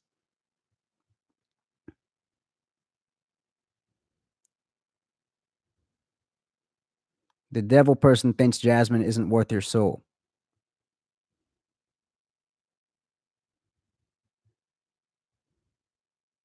I trust the devil more than I trust Jasmine. That's possible. Yeah, exactly. Why would the devil be helping me? That's the shit that made no sense in the fucking dream. And this woman that was helping me is a woman that I hate in real life. So why the fuck is she helping me in the dream? Like why would a woman I hate in real life be looking out for me in a dream? I don't know.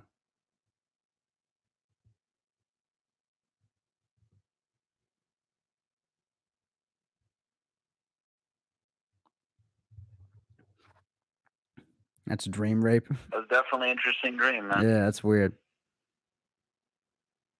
I never had a dream like that, man. Not looking out for you, manipulating. Yeah, but the thing is, Andre, she couldn't find her. The devil woman couldn't find her, and then I find her out of the corner of my eye. So I don't know. It doesn't make sense. Oster says, "Could you repeat your spotted dream?" her first, man. Oster says, Yeah. "Can you repeat your dream one more time?" Yeah, all right, I'll repeat it one more time. So in the dream, I'm going off to college, right? And I know Jasmine goes to this college, so I'm looking for her. Yeah, Andre, she was keeping her from me, I guess. But so in the dream, I'm going off to college, right? And I'm going to this college because I know Jasmine goes there, and I'm hoping to run into her. And my dorm at the college is room 666, right? So I walk up to room 666. I knock on the door, I open it, and this tall blonde woman who I know in real life opens the door, and she's wearing a white robe, and she's saying, "I will take you to Jasmine." And so she takes me around the school looking for her. And then she says, "I'm sorry, I can't find her." And then out of the corner of my eye, I find Jasmine and I run up to her and we start talking and everything's going great. But then I wake up from the dream instantly. But it's backwards because in real life, me and Jasmine are on fucked up terms and I don't like her and she's not even really a good person. So I don't know. Liberty Ship says dreams do not just reveal one's subconscious, they can also be visions and they can also be used to communicate with others. This is very well known from MK Ultra. Interesting. Discarded insists the devil always helps you with a two-sided sword. He gives you knowledge you can't control, and that's what Jasmine symbolizes. I don't understand.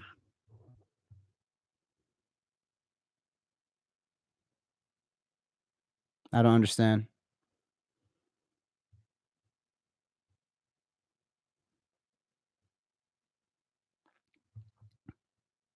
Too many demon experts in here.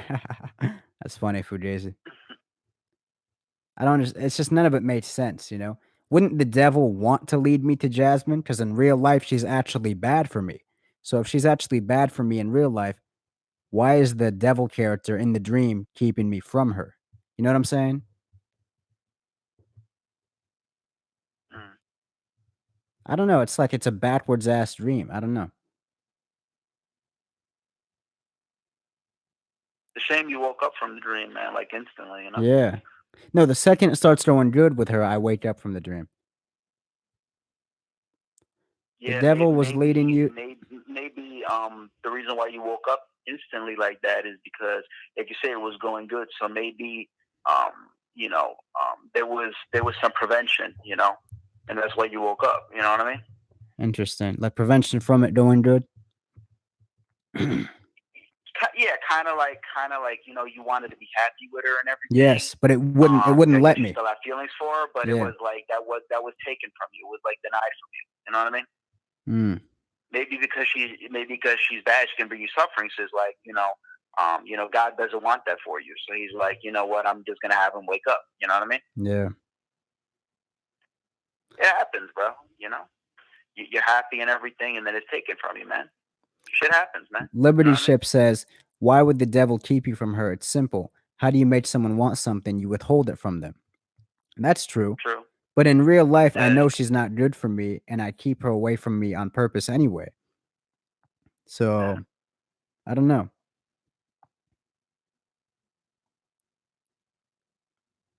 No offense, but it's like, how much Makes did you sense. learn MGTOW? You literally woke up to how Jasmine wasn't different. Yeah, it just started. I woke up and I'm like, wait a minute. I know in real life this bitch is fucking scandalous. So why would the devil character keep me away from? You think the devil character would want to bring me closer to her? You know. The devil was a tall white woman with blonde hair and a white robe. A freakishly tall white woman. Yeah, could be. Andre says, And no, maybe because you didn't like that blonde woman in real life, right? I hated that So- woman in real life. She was one of my There you go. So teachers. there you Yeah. have it. So the blonde woman was the devil. Yeah. Yeah. There you go. But why was the devil preventing? Why was the devil keeping me away from someone who's bad for me? Is what I'm wondering. That's true. That's true, though. Yeah. Maybe See, that's Jasmine. the part that doesn't really make any sense. Yeah. Maybe Jasmine in real life is not the real Jasmine as she should be. Don't know. I don't know. What did Pink Elephant say?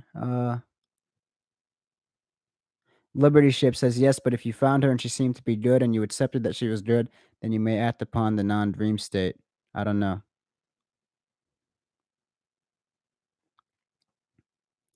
I don't know, Oscar, why the devil would take this. Chewbacca, you're so racist. It's not the devil. Open your mind. Interesting. No, but she was behind a 666 door. That's the thing. And she's the person I don't like in real life. So how is she not the devil? Sounds like Greek mythology story of Orpheus. He goes to Hades to find his wife, and he is told by the devil not to look back, otherwise he loses her forever. You lost the Jasmine you knew forever. Interesting.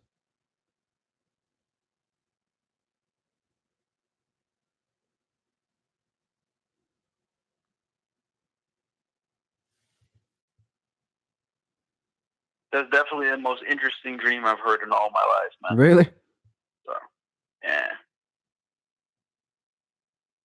I don't know. I It's think just what's gonna happen is, dude. I think what's gonna happen is that Jasmine at some point is gonna change.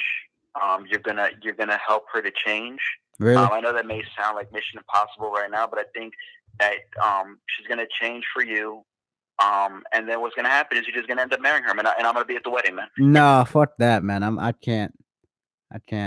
I just don't understand why the devil character would keep me. Would do something that actually protects me by saying I can't find her, and then I find her myself. You know, I don't know. It's just I don't know.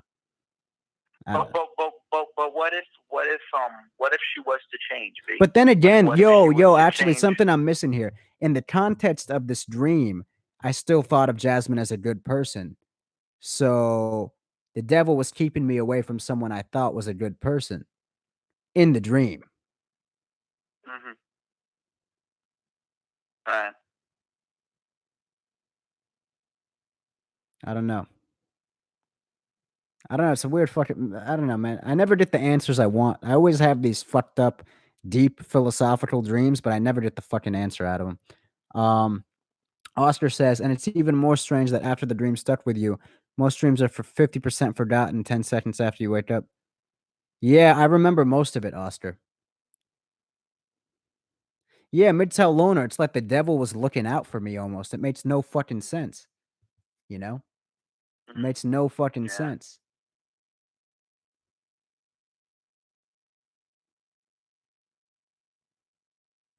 The started in says the teacher was just there because you never liked her. Jasmine was really your devil that would teach you, then leave you so you woke up. Interesting. Mm. Marry Jasmine so that you can do a video on what she does every day. Jasmine is a figurehead. She represents another person. Interesting. I don't know, Limbo. Does what scare me? Yeah, Fugazi, that's what I'm thinking. The devil thought Jasmine's a good person and she's trying to keep her from me. But I know in real life, Jasmine isn't really a good person. So I don't know. I don't know. Liberty Ship says the teacher could not find her because Jasmine is not Jasmine anymore. That makes a good point. That's a good point. But the thing is, the teacher was behind a door that said sits on it. So why would a person like that want to help me anyway? You know, I don't know. Solid Nate, was Jasmine like 110 pounds? She was maybe like 115, 120. You know, we can donate money for your wedding, Karama. That's funny. You know what, Oscar? You know what I'm starting to think? In the dream, Jasmine represents me finding happiness and finding a decent woman, and the devil represents in that dream trying to stray me away from that. And out of the corner of my eye, I found that. But then the dream ends. I don't know. I don't know. Something is trying to steer me away from what I want. Maybe that's what the dream is about. Soulstar says maybe the devil's sense. working in hands with God to test and see if you've earned to go to hell with her or not. Okay, so kind of like a Pan's Labyrinth situation. I don't know, man. The started in says the pain of your relationship was the 666. I don't know.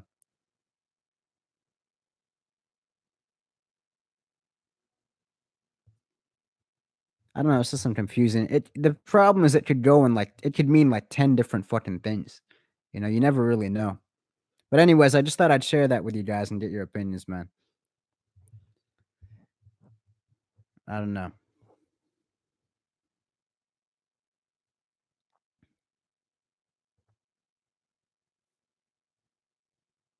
Jacques Franklin says the real question is what do you want?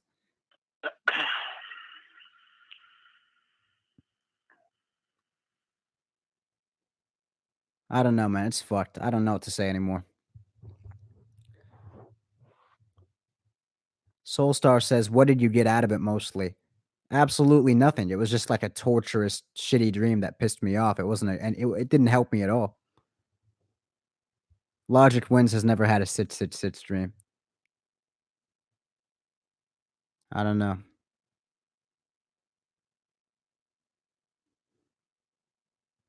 Oscar Chavez, you saw one of the four horsemen. What the fuck does that mean?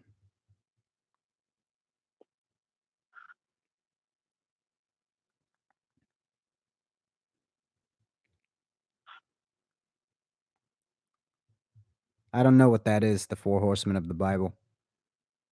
You know what that is, Central Air? I believe it's the Four Horsemen of the Apocalypse, but as far as like going really into it, nah, I don't really know. But I mean, I think what it is though is Four Horsemen of the Apocalypse, man.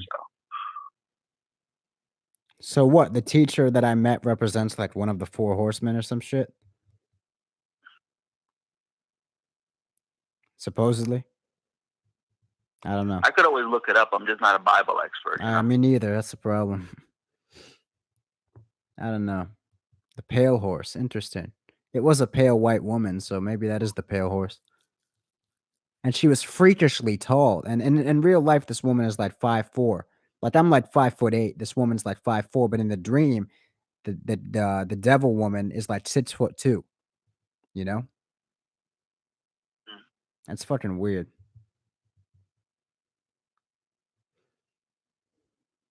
Yeah, she's like the female Slenderman, exactly.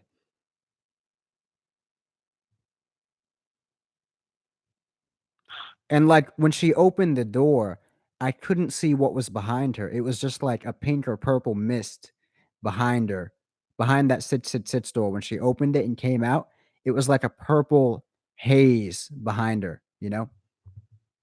Whatever the hell that means. Like I never actually got to go in and see what was in there. I couldn't look behind her and see what was in there. It was like a dark, cloudy room.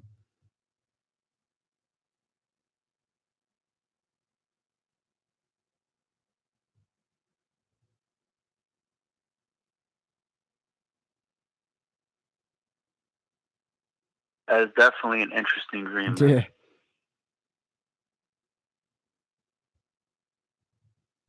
That's fucking weird, man. This shit's almost like I don't know why. I don't know. I don't know. Yeah, because you say it was purple. I mean, if it was the devil, it would have been red. It wasn't red. It was like pink or purple mist in that room Yeah, that's what blocking I'm me. saying. But I'm Yeah, saying if it was the devil, it would have been red, bro. I guess.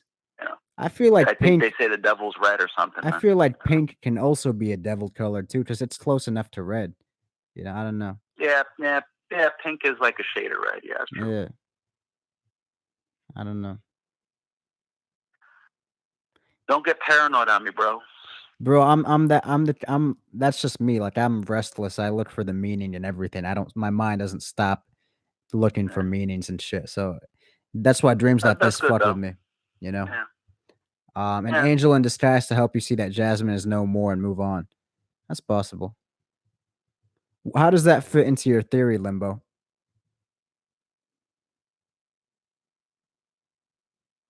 I don't know. Liberty Ship says, and no, the devil, aka the one called Satan or Lucifer, was the light bringer, and his color was a white light. Interesting.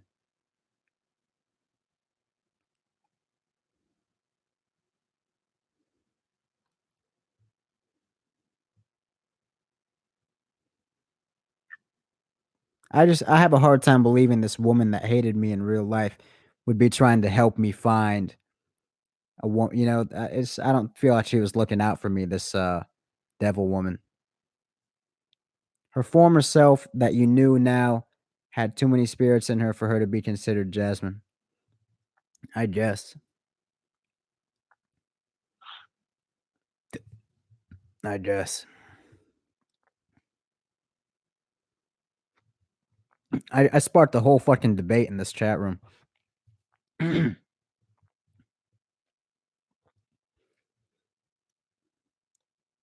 was all a dream. Liberty I used to Ship. read Word Up magazine. Liberty Ship says this is why the devil is such a great deceiver, because so many think his light is the light of goodness or godliness. That's true. That's true. That's true.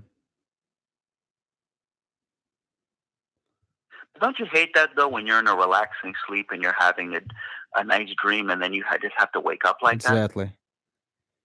Yeah, that's a bitch. That's a bitch. What happened once you woke up, bro? You went to the bathroom? No, I woke up and I just sat there looking at the ceiling like pissed as fuck. Because just as it got good, just as I'm making progress, the fucking shit ends.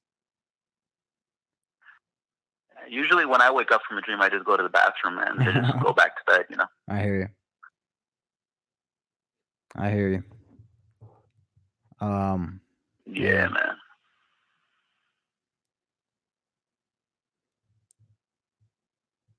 Yeah. But anyways, guys, I don't know. If you guys want to change the topic, you can. I just thought I'd share that with you and get your opinions because shit like this just eats away at my mind all day.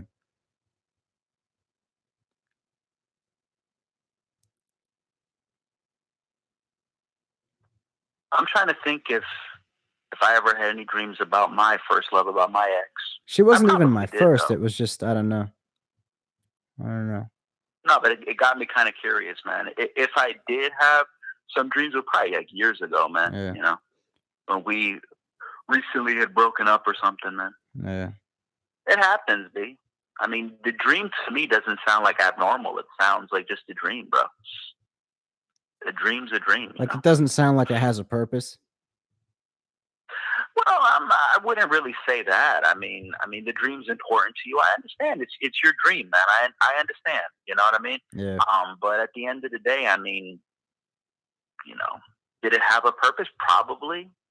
You know, I mean, I would even think that, you know, if not tonight, when you go to bed, maybe like, you know, tomorrow night or the night after, maybe you might have like, you know, part 2 of the dream, man. Oh Who knows? fuck! I don't even want to, man. I don't even want But to. you might though. Yeah, I And know. then you can figure out what happened. I don't know. Like, to be continued, man. There's always a part 2, man. Yeah. I'm just playing with you, man. I don't know. I don't know. And it's funny too because like these dreams aren't good. You know how when you have a nightmare, you wake up exhausted the next day. Yeah.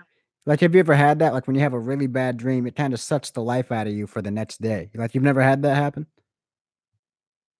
Something like that. Yeah. Well, this was one of those dreams where, like, for the rest of the day after that, it was like bringing bad energy onto me. So it's not even something, Yeah. it's not even something I want, you know? It's something that's being like forced on me, you know? I don't know. On a side note, Kram, I got a question for you, Yeah, man. what's up, man? You're Muslim. What does Ramadan mean? Ramadan is like fasting for 30 days, to appreciate Okay. like what you have, I guess. Oh, okay. Yeah. And like with Muslims, you can have like more than one wife, right? I think in the Middle East you can. Oh, okay. Yeah. I gotta go over there, man. I hear you. Hey, who knows? We get along so well. Maybe they like me over there. Yeah. Oscar says, "Be careful They'll with the find me power of interesting and thoughts." shit, you know. Yeah. Yeah, it's funny, Oscar, how the devil is a tall white woman in my dreams. A freakishly tall white woman. Yeah, the white woman has me concerned though, man. Why is More that? than Jasmine. Yeah, why is that? Yeah. Well, the way you described her and everything, and the fact that you you didn't like her. Yeah, I mean, why would she be in the dream, right? I mean, exactly. it should have just been you and Jasmine. Exactly, I think exactly. that she was representing like a barrier between you and Jasmine. Because why the fuck would she be in the dream then? Yeah, yeah. And I haven't thought about You this know what I'm woman saying? in years. Yeah, and dude, this teacher of mine, I haven't thought about Yeah, her what does for she represent? years. Yeah, and you know what? She used to always fuck my shit up when I was in high school. She would always get in my way and talk shit about me and sabotage little things for me. So yeah, it made sense that she would be the devil in the dream leading me astray, you know? But the problem is in Right. real life, Yeah. the problem is Jasmine isn't a good person in real life that I fucked up with, you know? So why is Jasmine a good person in the dream? And then this other woman is leading me away from her when I know in real life Jasmine isn't a good person worth chasing. Yeah. Yeah, that's the part that doesn't make sense. Like, that's the part that doesn't make two different kinds of evil, Andre says. I don't know. Yeah.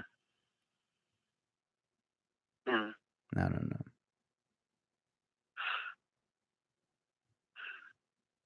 Crazy, big. I know it's fucked. Originally, I thought that the blonde in the dream was interested in you and wanted to be with you instead of you being with Jasmine. You know, maybe she was interested in you in the dream. You know what I mean? Even though you guys, weren't cool in real life. You know what I mean? I think Liberty Ship makes a good point. He says, the Liberty Ship says, I told you the dream is a temptation to get you to doubt your resolve that Jasmine is a bad person. It's a test of your resolve. I could see that. It's a test of your will. Yeah. Yes, I could see that. I could see You didn't that. get what I said before, B, about the blonde? What did you say? You didn't get what I said about the blonde, though, before. What did you say? My bad. I might have missed it.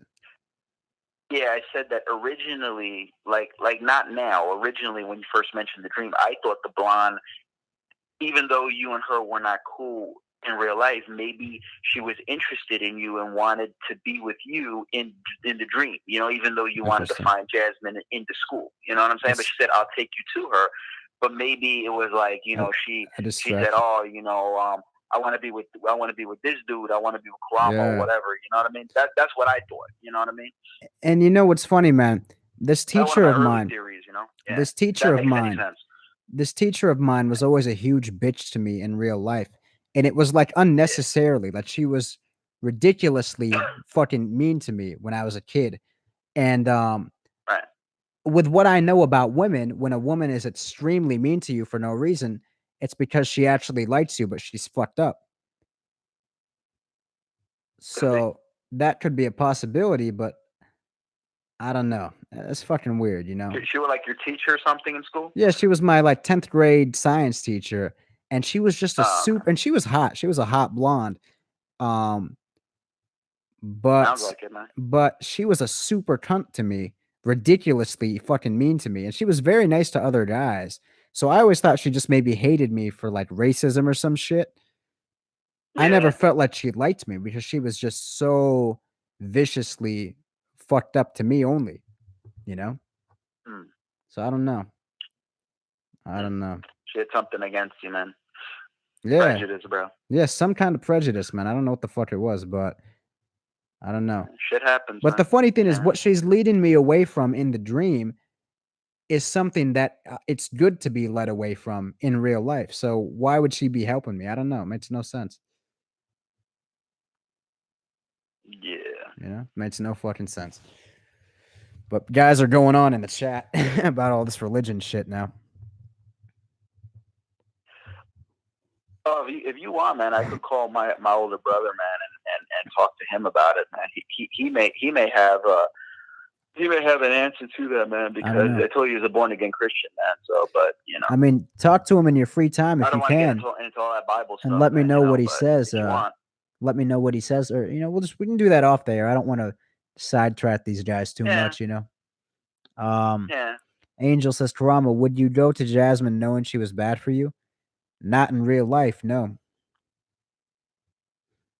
Not in real life. James Produce. Like the fact that that Jasmine was in the dream doesn't surprise me, man. So Me neither. you know, Me neither. But this woman, yeah, it doesn't It's the surprise real me at all, mystery. man. So I mean, the dream actually sounds kind of cute if you think about it, you know. So I I get- mean, I don't really have a problem with it. yeah, but the part that I don't understand is this whole sit shit, and then this tall white. That's true. That's true. Why is she there? Then That's it what's starts to get freaking me out. confusing. Yeah. That's absolutely. what's freaking me out. You know. I think that 666 is not good, man. No, Yeah. that's not a good sign, man. And why is a tall white woman behind the door trying to lead me astray? You know. Hmm. I really do think the blonde represents. Why would she lead you astray? She's doing that in the dream because she psychologically feels that I have to help this guy. You know what I mean? Hey, maybe it's like turning an enemy into a friend. I guess the fact that Turning you were the hurting devil along into in real my life, ally? Here she is trying to lead you astray. You know what I mean? So the devil is looking out for me, is what you're saying? I mean, it's tough, man. That's the tough part of the equation. Yeah.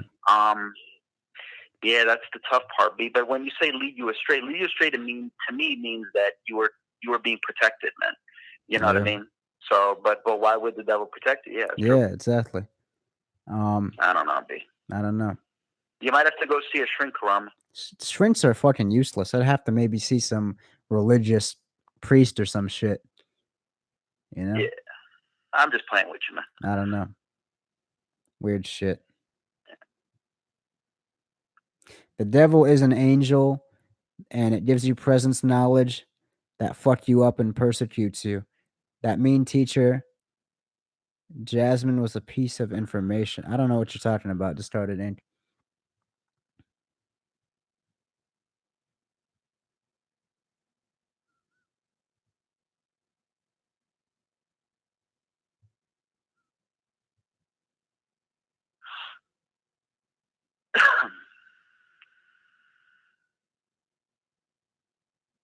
I don't know.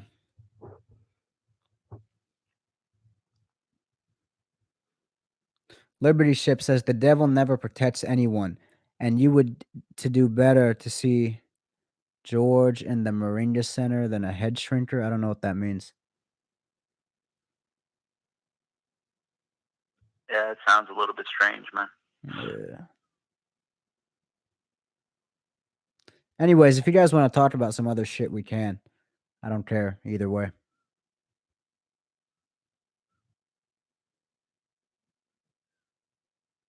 This, I don't know. It's weird.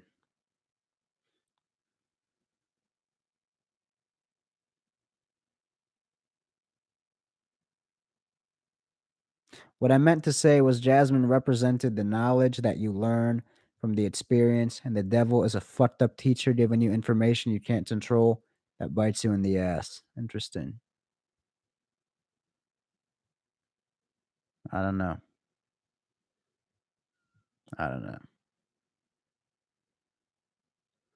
As my older brother would say, this world is spiritual. Yeah. And here's the thing, man. When I go to the college, the dorm room I was assigned to was sit, sit, sit. So that's telling me this is where I'm gonna be staying. Yeah, And then I don't know. that's interesting. Yeah. So this is what's assigned to me.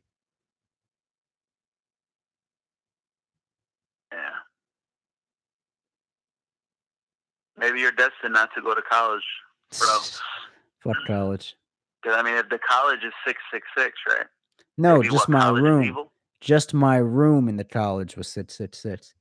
Other people were having Yeah. like normal, happy lives and shit. I don't know.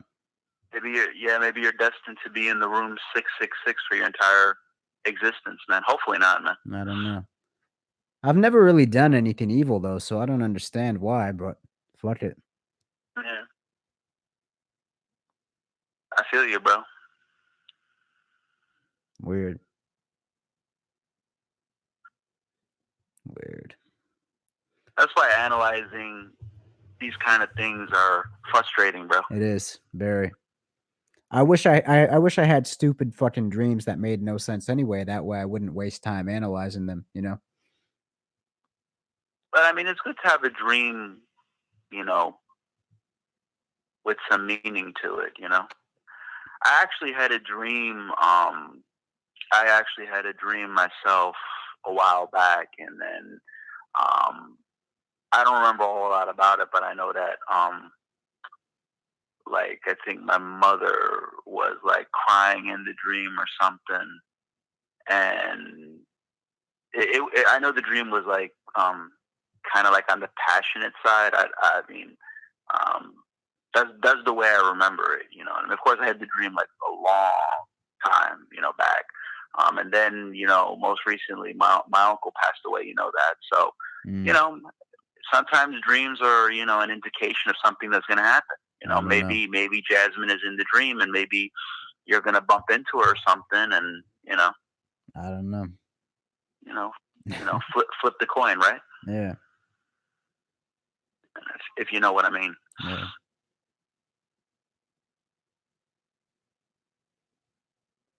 You know, yeah.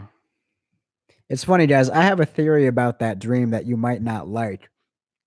It might piss everyone off, but this is just one other way that I process the dream. Because here's the thing: in the dream, Jasmine is like represents a loving, good woman, even though she's not that in real life. In this dream, for whatever reason, she is. And the devil is swaying me away from that loving woman. So I'm thinking, and guys, bear with me on this. Don't lash out at me. I want to get your opinion. What if the devil in the dream represents MGTOW, swaying me away from that loving, good woman, saying I can't find her? Because that's what the devil in the dream says. She sways me away and she says, I'm sorry, I can't help you find this woman you're looking for. And then out of the corner of my eye, I find her and I run away from the devil and I walk up and start talking to her. What if the devil represented MGTOW? You know, I don't know. I don't know. It's kind of a fucked up analogy. Someone's calling. I'm gonna add them in. Keelan. Caller, you're on the air. Karama MGTOW. What's happening, brother? What's going on, man? Man, just gotta say, I'm a big fan of your station, and I am a subscriber. Nice. And been trying to get a hold of you for a little while because, man, I mean, you got some really hot topics, and appreciate your channel and appreciate what you're saying. Yes. But I got a little bit of insight of my own because I watch a lot of these channels. You, Sandman, Entrepreneur in Cars, for the reason of not that I'm looking for more insight, which I always am, and I do quite often come across that, but it more validates what I already know. Mm. And one question I ask people, and it perplexes them all the time, is with this world that we live in, it's so toxic, beyond just women. What's at stake for the world? What's at stake for people that live on the world? What do you think? What do you believe? To me, it means that most people in this world go along with the sick, twisted society, and they keep the cycle going.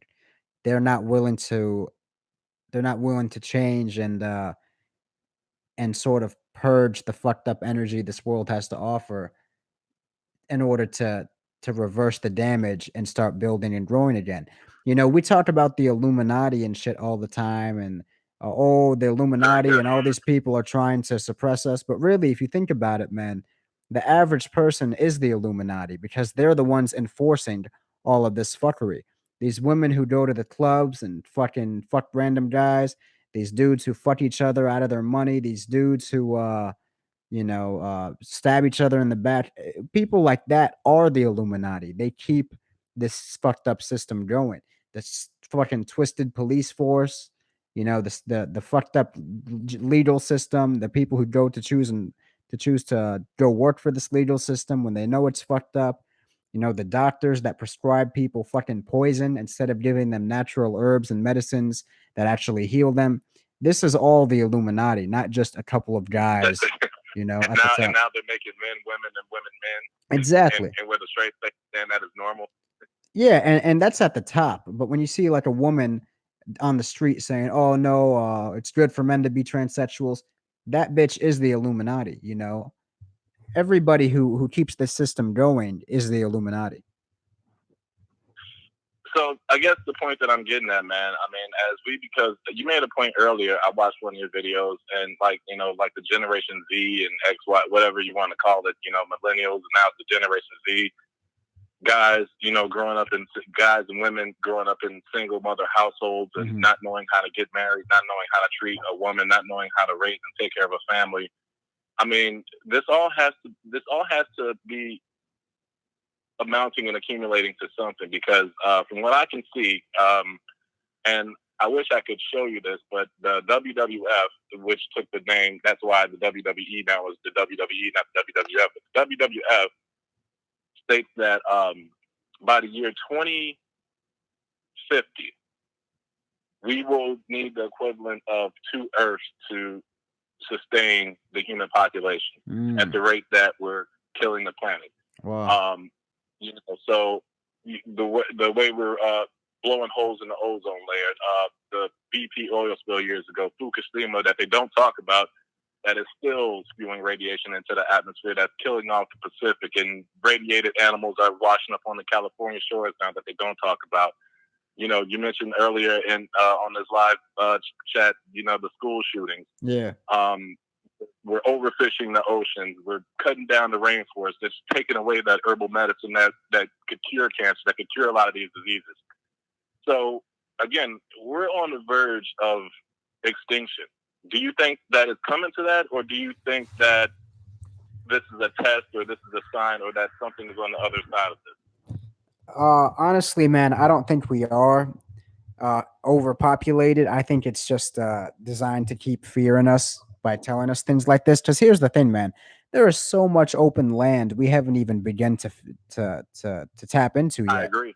Did you know you can fit the entire world's population in the state of Florida? In Texas.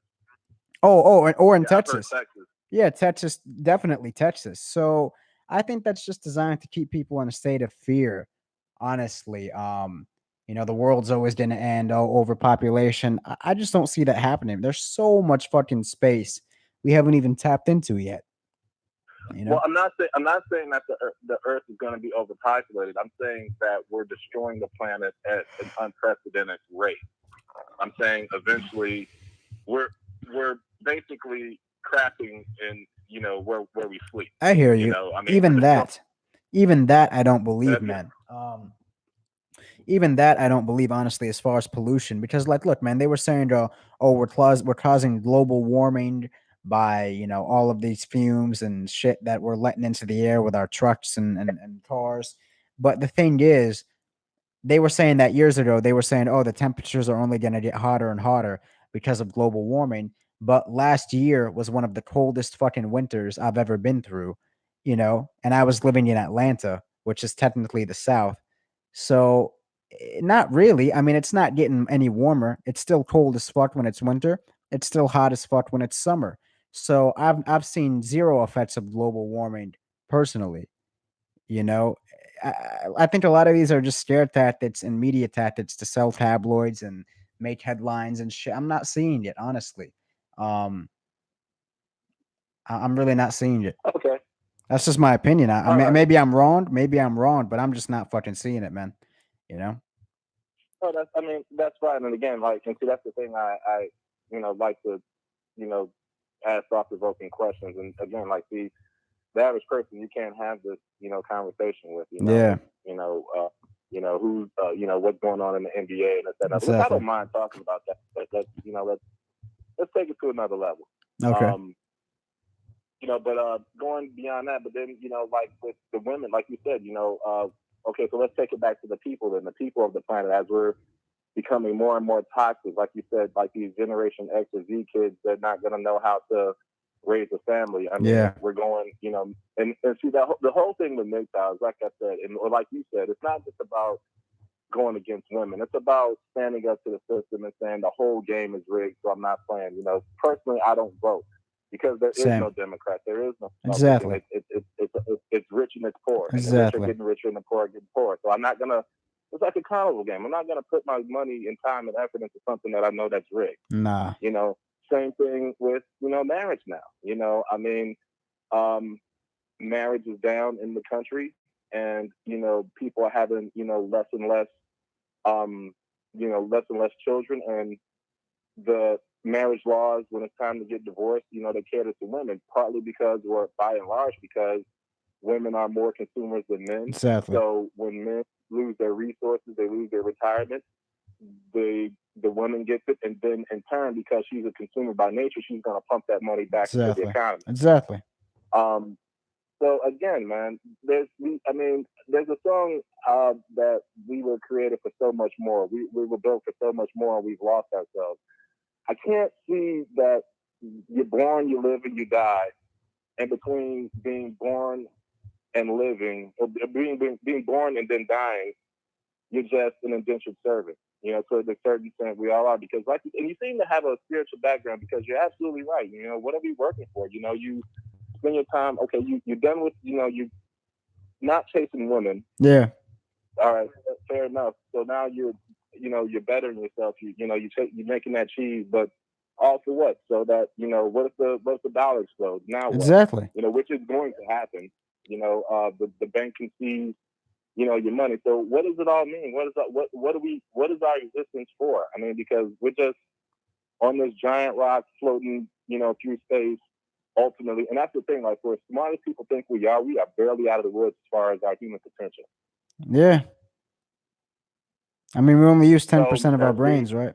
Go ahead. I'm sorry. I said we only use 10% of our brains, right? That's what science says.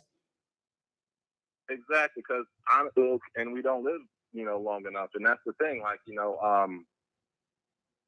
personally, I'm under the impression that and I'll just because I'm asking these questions, so I'll just kind of just leave you with this, and then maybe I'll catch you another time. And if I wanted to donate to your channel, I saw it said, not to digress, I saw it said on a monthly basis. If I just wanted to give like a one-time donation, how does that work? Yeah, I have the PayPal link.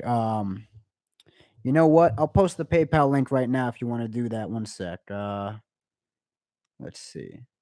I've been kind of lazy with the PayPal. I would like to talk to you again. I don't want to take up too much of your time. Get to other people that are trying to get Absolutely, a hold of you, but I just absolutely. want to leave you with this point. Yeah, I just one sec, man. I just posted the PayPal link right now in the chat description for anyone who wants to donate on PayPal. Definitely. Okay. But like I was saying, you seem to have, a spiritual background, and one of the things that that tipped me off to that is when you were talking about women and when they're in their early teens, and Yes. how when they first lose their virginity, they're very passionate and intimate with that man, but Yes. the more guys that they are with, there are you gotta she's already dead, like you said in one of your but that being said, though, I'm under the impression that if there is a God, then it should be Him that governs us. The point that you made was that women are designed to only be with one man. Yes. They're supposed to wait till they get married, and so that person they can build a life with that person. And I've actually seen, in fact, I know of this young couple, beautiful, cute couple, and the guy is European of all things. He's from the Netherlands, and she's American, but she's his first and he's her first. Okay. And so that's, like you said, that's how it's supposed to be. Unfortunately, that's very far and few between. But nevertheless, though, to get to the point of, what I was trying to say is what's at stake for the world, what's at stake for people on it. I'm under the personal impression that, this is a test. I wish I could send you, you know what? Is there some way I could send you a video? Because, like, there's you got to see it. You got to see it. But anyway, if there is a God, it should be up to him, to govern us or not and tell us, the way to live and how to conduct ourselves. And if there isn't, and, what do they say? What's the word that I'm looking for? We're here by chance, evolutionists. If evolutionist serves is correct, well, then if that's the case, then who is anybody to have any say so over what anybody else does? Right. If we're all just here by random chance, and that's not how society works. Everything is built on a hierarchy, which means it's by design. So I'm under the impression that, we're under a test of, who has universal sovereignty, who doesn't. Is it man through satanic, rulership, which is ultimately what we have? Yeah. Or, if a God made us, it should be him that's ruling us, because we're killing ourselves. We really are, because at the rate that, like you said, the Generation Zs are going, they're not going to be able to procreate. They're not going to be able to sustain and raise a family. So if that's the way we're going, then eventually the human race is going to become extinct. Now, to look at life like that is to look at the glass half empty. Like you said, I like to look at the good in people, and I'd like to try to bring them back to life. Me personally, I'm a firefighter. I'm a paramedic. Nice. I do my damnedest to bring people back all the time. Sometimes it works, sometimes it doesn't. But nevertheless, I don't give up hope. So I'm liking to think that divine intervention is coming, and divine intervention is ultimately what it's going to take to correct the problems of the earth and to correct the problems of man. I hope something happens. Go ahead. No, I was just gonna say, I hope something happens. I hope I hope this doesn't carry on for a couple hundred more years of just people living shittier and shittier lives than the people before them did. It can't, man. We have the technology to kill more people at one time than ever before in human history. With the cutting edge of technology, and look at what we do with it. Exactly. The world can't sustain itself. And like you said, man, MGTOW is, it's not a solution. It's a protection. It's a reaction. A lot don't want to be MGTOW. We do it out of protection. Exactly. I know I do. Exactly. No, it's a response. Go ahead. I said it's a reaction. It's a response. Yes. And I just wanted to, this one last point. Yeah. I noticed that there's different levels of MGTOW. Like some people call themselves MGTOW and not really MGTOW. Then you have, like, we'll call this guy a one. The off the grid MGTOW. This guy, he's only deals with women when he has to, and basically keeps to himself. And you know what? More power to that guy. If that's how he wants to live life, I find that very boring. But yeah, that's I understand it. I get it. So that's like one extreme, we'll call it. Then you got a 5 MGTOW, which I consider myself that 5 because I do love women. I'm a man raised by a woman, and I have the ultimate respect for them. But at the same time, I got to keep them at arm's length for protection. So I'll interact with them. I'll hang out and congregate with them, but I don't need to marry them. I don't need to cohabitate with them. And like I said, I keep them at arm's length. And then you got the 10 MGTOW. I like to call him, that's the pickup artist kind of sort of pump and dump MGTOW. Yeah. And my only caution to that, I'm not here to judge anybody. I'm not here to, give a Baptist sermon or anything like that. But another MGTOW, guy made a valid point. you got to be careful with that because let's face it, man. I mean, these diseases, they're out here. And you know, you playing roulette with every time, and like you said, you know, girls nowadays have more partners than guys do. Yes. So you know, chances are they're burning. So there's that to worry about. Then also too, you can get sperm jacked. You know, Yeah. you know, especially if she sees you have some resources and things of that nature. You know, they're out there to get you and get you caught up. And then if that happens, technically you're no longer MGTOW. You're a victim of the system where whether you're paying child support, you know, for that child that you're not even a part of that child's life, or you know, now you're with somebody who you really didn't want to be with. Now you're no longer MGTOW. You've been pulled out of MGTOW by the invisible hand. Yeah. You know, and then also too the last one of that, you know, I mean, with this Me Too BS, I mean, you can get caught up in the false sexual assault or rape allegation. And I know, and tell you a funny story, man. I know this guy who picked up this bartender. She had a boyfriend. Cheated on her boyfriend with the guy. Felt some type of way about it. Ended up catching something from him. So then called rape. Yeah. But the thing of it was, though, is he videotaped it. So when she called rape and went to the police, he had it on tape. So he beat the rape charge, but then called a charge for illegally videotaping his girl. Jesus. Well, how bad was that charge? So, say that again? Well, was that a serious charge? I'm not sure how serious of a charge it was. I know he no longer, obviously, you know, he had to leave the establishment and she was, you know, able to stay. I don't know how that worked out, but nevertheless, though, I'm just saying for that 10 MGTOW, you know, from running straight into the next for the guy who, you know, he wants to pump and dump. I'm not judging anybody. That's cool. I'm just saying, be aware of your possibilities, weigh the risk, you know, the pros versus cons, and just be aware that that's out there. And if it does happen, even if you beat it, you know, that's time, money, and effort again, you know, to the system. You know, like I said, he beat the rape charge, caught another charge, but ultimately he had to pay for a lawyer. Not to mention the mental torture that comes along with dealing with a false rape charge. You know, even after you beat it, you're always going to be scarred mentally to a degree. You know. Yeah, I agree. People don't talk about that either. You actually get PTSD. Like I've had women threaten to false rape charge me and try to blackmail me for months at a time, and you get the same PTSD that a soldier would get going to Iraq or some shit. Not as extreme, but you have it in the back of your mind. Like I still to this day I'll have these quick flashes of like thinking I'm about to go to jail for no reason because I was so terrified when women were threatening me years ago.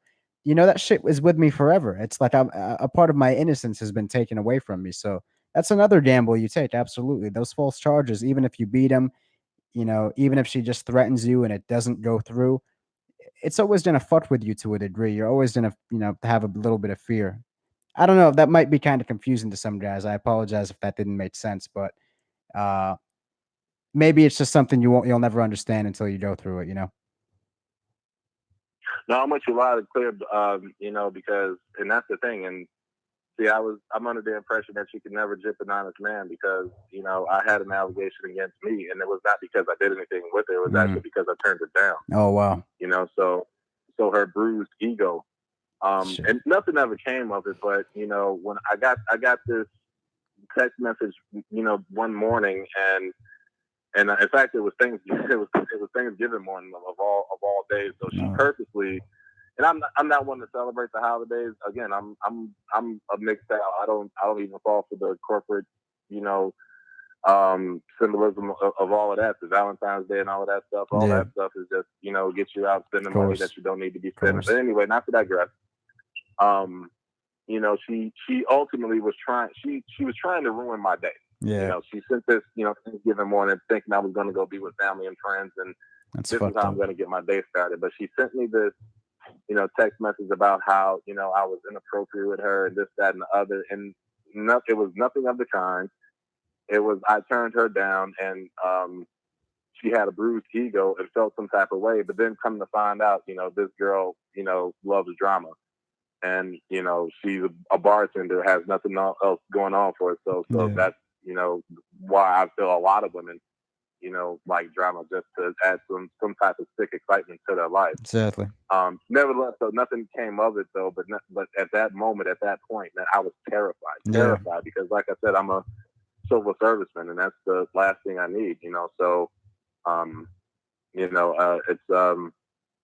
it's a strange day that we live in. But I tell you what, man, I hope this is not the last time I get to talk to you, man. I think for as young as you are, your wisdom and maturity far exceeds your age. I appreciate it.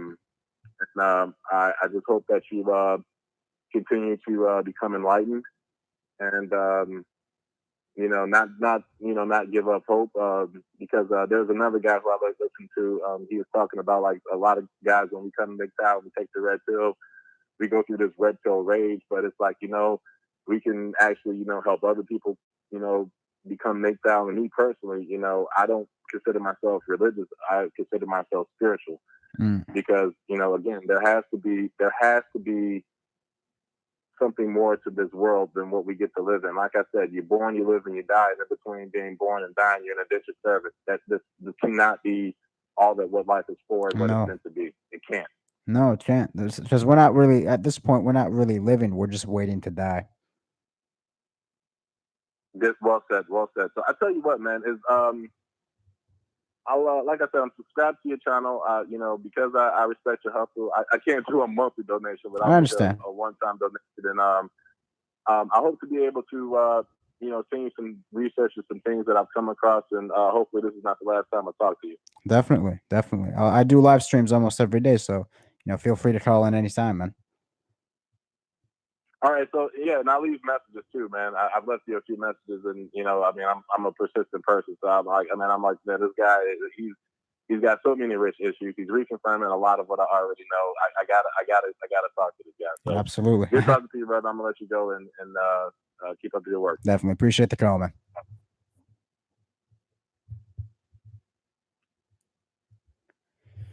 Okay, awesome. Yo. What's going on, man? I almost forgot, man.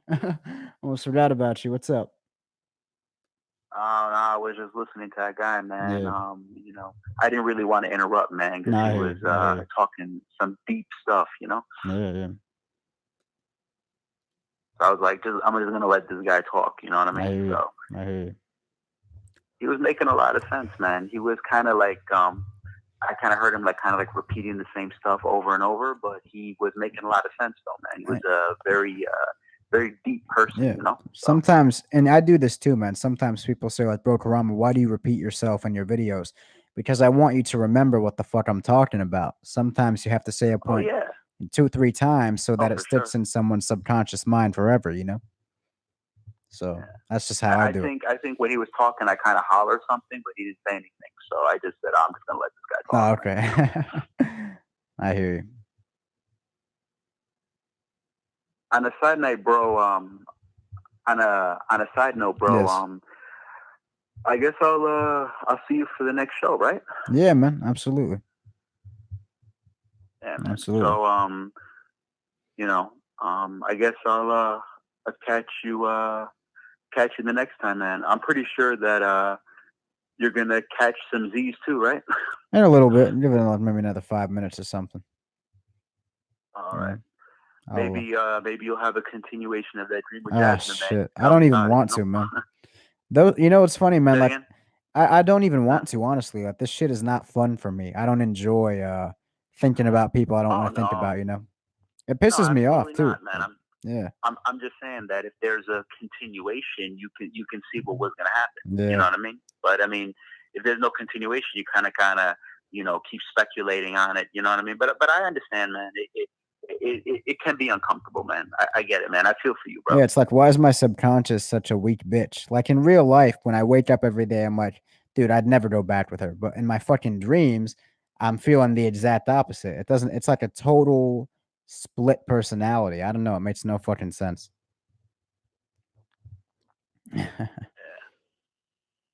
But anyway, bro, Yeah, I'm I'll gonna let you get go. going, man.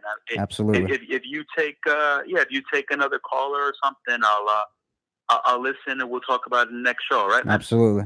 Talk to you later, man. Since you say it's only gonna be like 5 minutes or something, you know what I mean? Yeah, But yeah. I'll talk to you next time, man. Be good, bro. Absolutely. You too, man. All right, man. Peace. All right. Ooh.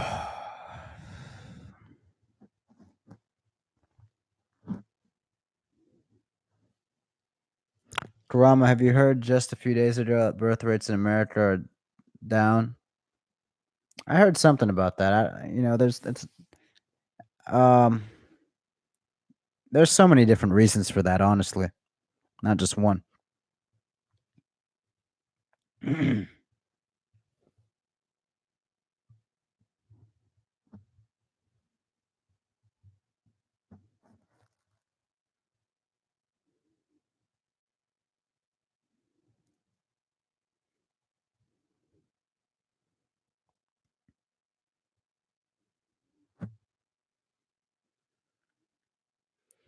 Yeah.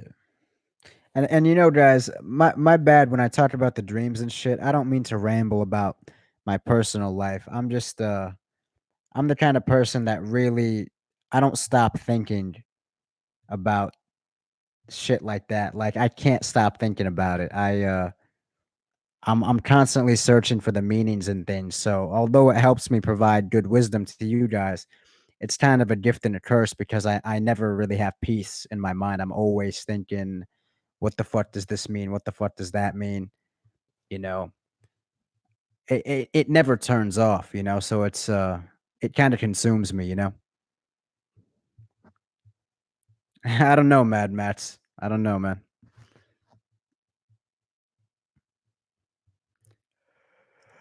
Ugh.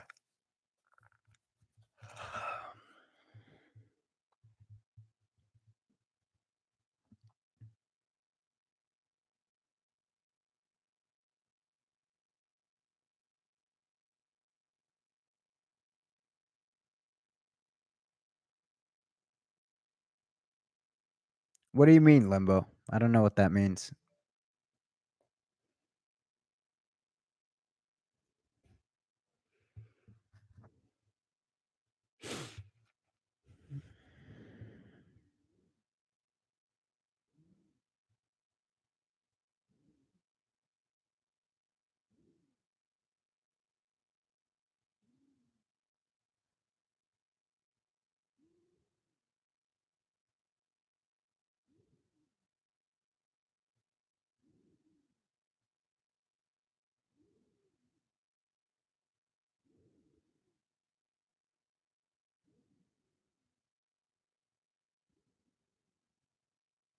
Oh, my bad, James. Yeah, I'll take your call. My bad. I put the phone down. I'll call you back. I'm guessing you're the 353.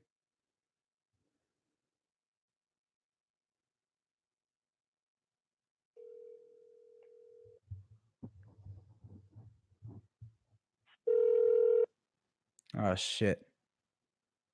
Yo, James, call back in, man. This Google Voice doesn't let me call you.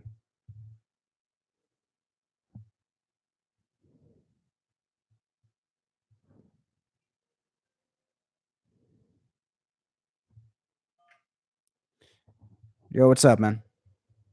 Oh, what's going on, dude? What's up, man? Okay, so I was listening to your a couple of your videos today, Yes. and you had like a really interesting point. You were like, a woman, like after she fucks all these dudes or whatever, Yeah. loses her need to pair bond, Mm. and like loses basically like her soul. And so I wanted to say something that was like really fucking funny that happened to me like a little while back. Sure. I called in yesterday and was the dude that was telling you about that whole like situation with the roommate or whatever that I had. Yeah. Okay, I remember now. Yeah. Okay, so I was thinking about that shit today, bro, and I was fucking this chick, right? Like, we get done or whatever, Mm. and she was like, "Oh my God, like I feel like you just fucked the soul out of my body." Oh shit. And yeah, dude, and I heard you say that today, and I was like, "Oh fuck, bro!" Like, yo, I was like, "Yo, this shit is starting to make like mad fucking sense right now." Jesus Christ. She didn't even know the truth that she was saying.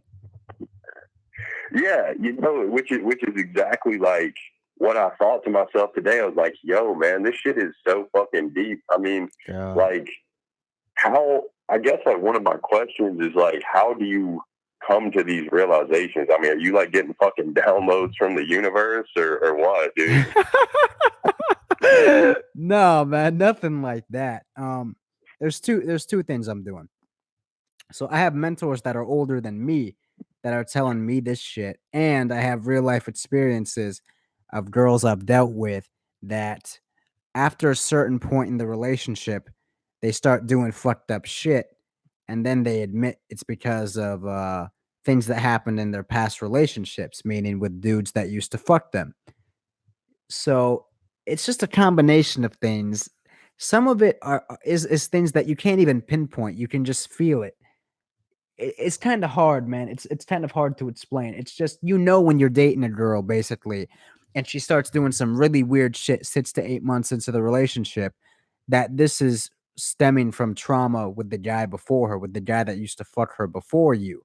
And how come as guys we don't really do the same thing? We don't really display crazy fucked up behavior out of nowhere because of something a woman we used to sleep with did. It's just different. You can just see how it affects them differently, and and it just takes over them. As guys, nothing a woman ever did to us really takes over us the way it does a woman. It's just a very different experience. I hope I'm not sidetracking, or I hope that made sense. It's a very it's a very tough topic. Yeah, and you know, like I watched your video today called PUA Shaming Tactics. Yes. And I'm like sitting at a gas station, and dude, I was like just waiting to fucking get in line or whatever. I'm like sitting there with headphones in, and you said something like, "Yo, if they send me another fucking RSD email, I'm gonna pull out a pistol Yes. and blow a hole through the fucking computer Oh, screen." God. Dude, I was like, I probably looked like a fucking maniac. Like Jesus. sitting there, like laughing my fucking ass off. Yeah. Oh shit. I was like, that's so true, man. I've definitely went down that like PUA rabbit hole for a while. Like I started reading the book The Game by Neil Strauss. Yeah.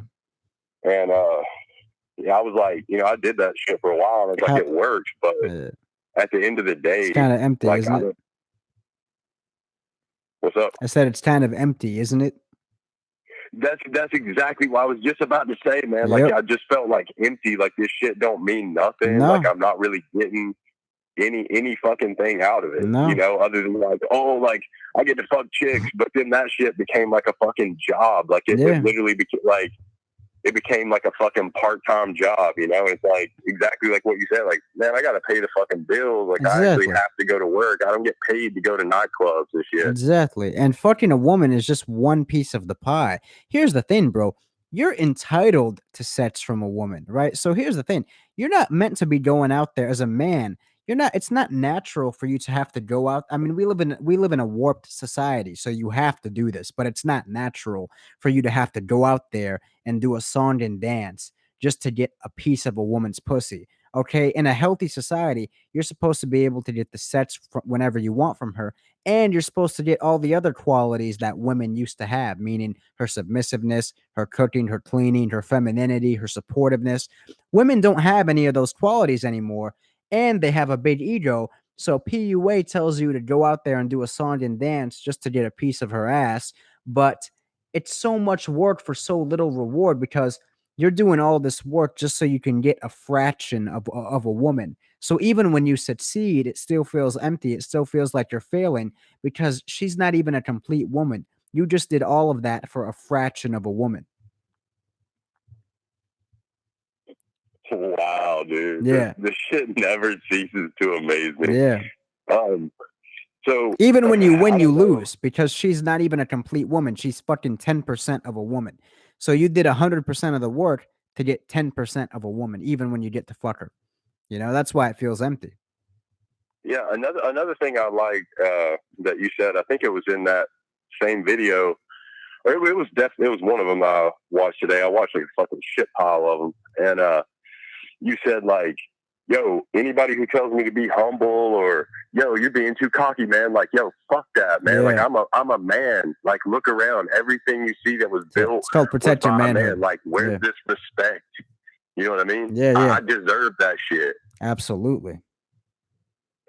Like, I love that mentality. Yeah, that was the Yeah. protect your manhood video, I think. Yeah, protect your manhood. Yeah, that was it. And that's just like is mind blowing. I'm like, how the fuck have I not came onto this like Yeah. until now? You Yeah. know, It's true. like everything you're saying makes so much sense. Okay, true. another question I have Yeah. is like the more I've been looking up MGTOW and like those kind of videos, I'm seeing this thing. I don't fucking know like what it is, okay, but I also am like, I don't really want to click on it because it doesn't fucking look good. It's like INCEL, Incel. Incel, Incel. okay. Yeah. What is that? It's the guys who are involuntary celibate, meaning they're not having sex because they can't get laid, not because they don't want to. That's what that is. I was like, it just looks weird. I don't know Yeah. about all that shit. Yeah, I haven't really dived into that shit either, honestly. Yeah, involuntary celibate. Like, Yeah. I mean, I can get laid if I want to. Yeah. That's not an issue. But Exactly. just like right now, I'm like, yo, this shit seems kind of like fucking dangerous. Because another thing you said in your video too is like, and one of them I can't remember which one at the moment either, but you were like, yo, fuck approaching the chick, like fuck a cold approach, because like you Yes. never know like what the chick could say, or if a dude's gonna come up and sucker punch Exactly, you. man.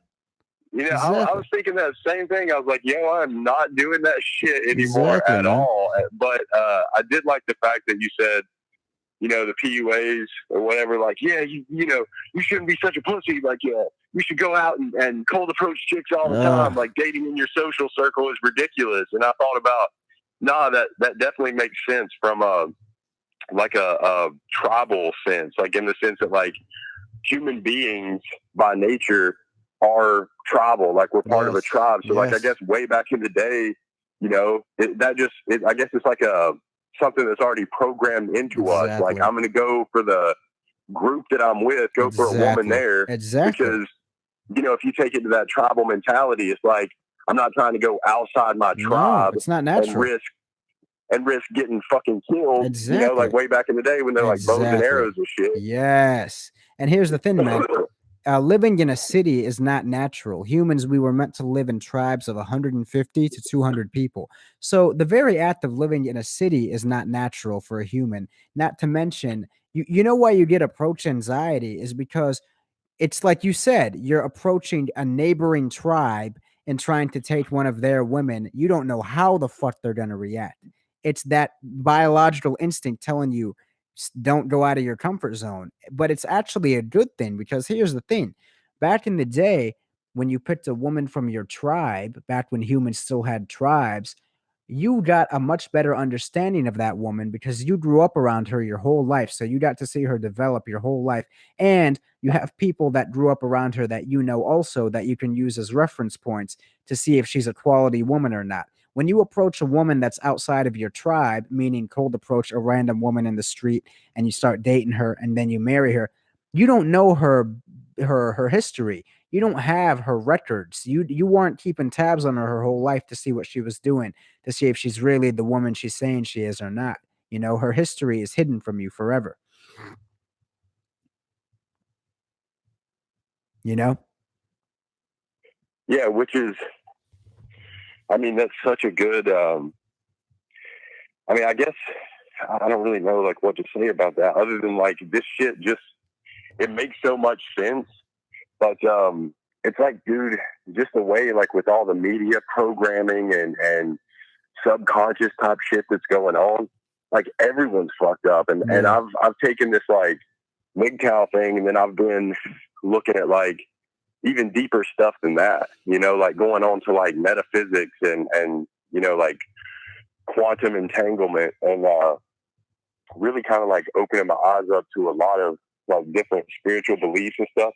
Right. Not really that I believe or subscribe to all of them, you know, like, I mean, I definitely agree with MGTOW. Some of this stuff's like kind of fucking far out there, but if you look at it, I commented earlier, and I was like, I said something like, the more that I look at like MGTOW and stuff like that, my life feels more and more like the fucking movie The Truman Show. Yeah. Like it's all a script, you know, like Pretty much. everything's going according to plan. Exactly.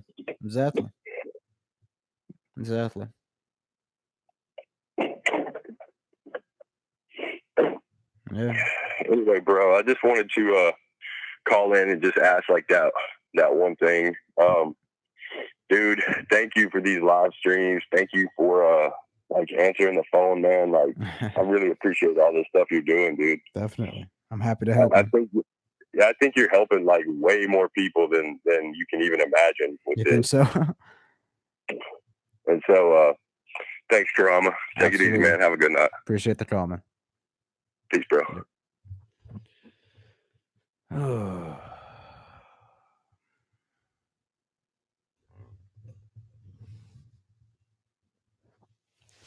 One more call coming in. By the way, guys, if you want access to my uncut recorded live streams, oh fuck, that's the wrong link. Hold on one sec. Caller, you're on the air. Hey, Karama, man. How you doing? What's up, man? So I had like 2 questions real quick. Sure. Wanted to see if we can get these on real quick. Yep. All right. So when you mentioned society, would you say like we should go back to how like I'm gonna go ahead and like put it in a different perspective instead of like, you know, back like in the 50s, 60s and shit like that.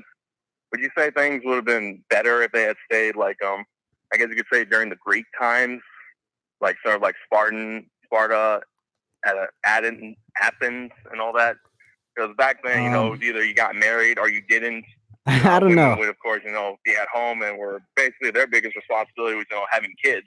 I don't know. I think those times were a little extreme. I think maybe if it stayed where like the 1950s were, like forever, that might have been pretty good, you know? So that's basically where it was at the time. Okay, I don't know. I didn't study much of that Greek shit, so that Greek history, mythology, whatever. So I wouldn't know. I couldn't speak on that. I just think I don't know why the 50s comes to mind for me when I think of that little utopian perfect society. All right, and my second question would be is do you think it's harder to like make friends with women than it is with men? Yes. Or do you think it's like much fucking harder because it's unnatural? I've gone I'm sorry, try not to interrupt you. Oh no, yeah, no, I didn't mean to. I'm sorry if I fucked up your train of thought, but I'm saying, yeah, it's not natural for just us to be friends. You know, back in the old days, a man had his wife, and he had his kids, and he had his guy friends, and then the girl had her girlfriends, and they did the sewing circle together, and the husband worked, and that was that. The men didn't have female friends. It's just it's not natural. That sexual tension will always fuck it up. You know. Well, here's what I'm going with. Is like one of my best friends who I've known since elementary is a girl, and I've never really seen her as a girlfriend type. I see. And as far as I know, she's never seen me as like a boyfriend. It's more of a brother-sister relationship, I guess you could say. That makes sense. Whereas I've like I'm in college now, and I've actually tried to go on my way to make more friends. And I did have that one time where like I met these 2 girls. One girl was from Turkey, the other was from like Asia or something. Mm-hmm. Anyway, we hang out, we go bowling, good time, and then we go to eat. And this is kind of where things go a turn for the worse. Is once we finish up, we're getting ready to pay. The waiter shows up, takes their cards before I can pull out mine, because I usually keep mine in the back of my pants because I don't want to get swiped or anything like that. Mm. And once I bring it out, he already takes off, and I'm like, you know, I'm saying, should I go up to him or not? Or it's like, and they kind of just ignore it. It's like, you know, let's keep talking and having a good time. And so, yeah, after that, go home. Good good time, no problems. Then comes the next day, they start ignoring me. So I'm like, okay, something's up. So after about a week of that, because some other shit was going on, I asked them what the problem was. So we go up to talk, and they think I'm playing stupid, like that I think they're stupid, and I can get away with what I'm doing. I asked them, what are you talking about? They said, hey, no, you know what you did. You know, you're just acting stupid. I'm like, okay, let's pretend I'm really stupid here, and I have no idea what I'm doing, because I had no idea what the problem was. Apparently, it was back to that check thing, so they thought I was trying to rip them off, and that I was thinking they were stupid. And I said, I wasn't trying to do that. I've never done that before with anyone I've hung out with. It was a one-time mistake. I said, I'm sorry. I even, you know, agreed to like pay them back if they wanted. And they're all saying like, no, it's not about that. It's about like the respect and shit like that. And I just thought that was so hypocritical that they're talking about respect, and yet they're treating me like I've been doing this my whole life, and it was just a one-time mistake. So we kind of went back and forth on this, an argument over who was right and wrong. And I got sick, and I was like, you know what? If you see me as a bad guy just for this one mistake, where I'm even trying to fix it by offering to pay you guys back, then let's just not be friends. You know, let's pretend we don't even know each other. Exactly. And they were like, okay, yeah. I was like, you know, you should be careful with doing that, because next time, you know, someone could like, you know, like a girl could slap you or something like that. And I really wanted to tell her off, being like, that's never going to happen, because I don't do that shit. But I was just sick of wasting my time with them. Anyway, after that, there's no contact whatsoever. And I was just thinking, like, did that really need to happen? Like, it was really not that big of a deal. You know, like, really, did that really even need to happen? No, they're not logical. They're just irrational, bro. They don't know how to manage their emotions, man. And one wrong turn can set them off and have them hate you forever. That's why it just doesn't make sense for men and women to be friends, honestly. Yeah. You know, it's like sometimes I wish, like, you know, things would be a lot simpler. Same. Which obviously how society is, it's not. Like, it's like, why can't things just be simple, you know? Why does everyone gotta be so fucked up in the head? Bro, you're preaching to the choir here, man. How do you think I feel? God. Well, you're like one of the few guys who, like, you know, I'm not sure there's plenty of guys out there, but it's like I'm also seeing a bunch of guys who are just like bending over and taking it up the ass and saying shit. It's like it's bad to be a man. It's sick. It's a sick fucking society, man. I remember I was watching a movie called Den of Thieves. It was came out not too long ago. And it was like one of those movies like went back to the days, you know, men being men, you know, masculinity, all that stuff.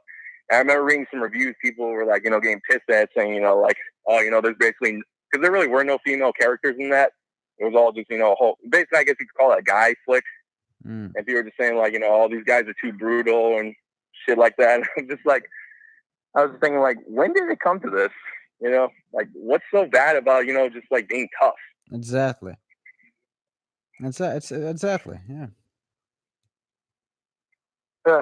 Well, any advice, man, on like just how to handle things? I guess more like, what should I be like looking for and like people hang out? Because as you mentioned with the last caller, it's like a tribe. Yeah. What kind of advice would you give to like a young guy like me? As far as making friends? Yeah. Like guy friends in particular? Yeah, you know what? Just guy friends. Fuck, that's tough, man, because even I don't really have any red pill friends in my real life. So it's hard, man. All I can say is, you know, hide who you really are around blue pill men. And when you need to get that red pill release, talk to the guys on the internet that see things the way you do. But it's really hard in the real world to have friends like us, you know? That's true. That's all right. Well, thanks for taking the time, man. Definitely. Appreciate the call, man. Hey, yeah, keep up what you're doing, man. You're the only sane one I'm hearing so far. Appreciate it, man. Will do. All right. Have a good night. All right.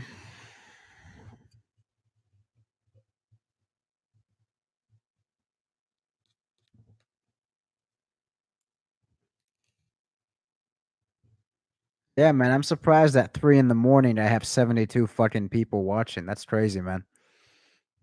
It's fucking 3 a.m. where I am, man. Yeah, 72 people watching. It's crazy. Insane.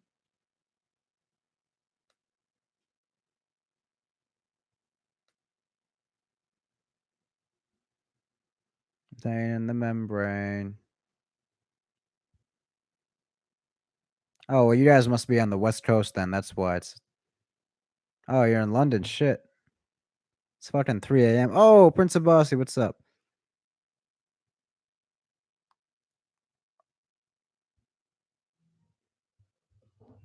Fucking tired of shit, but I want to keep going.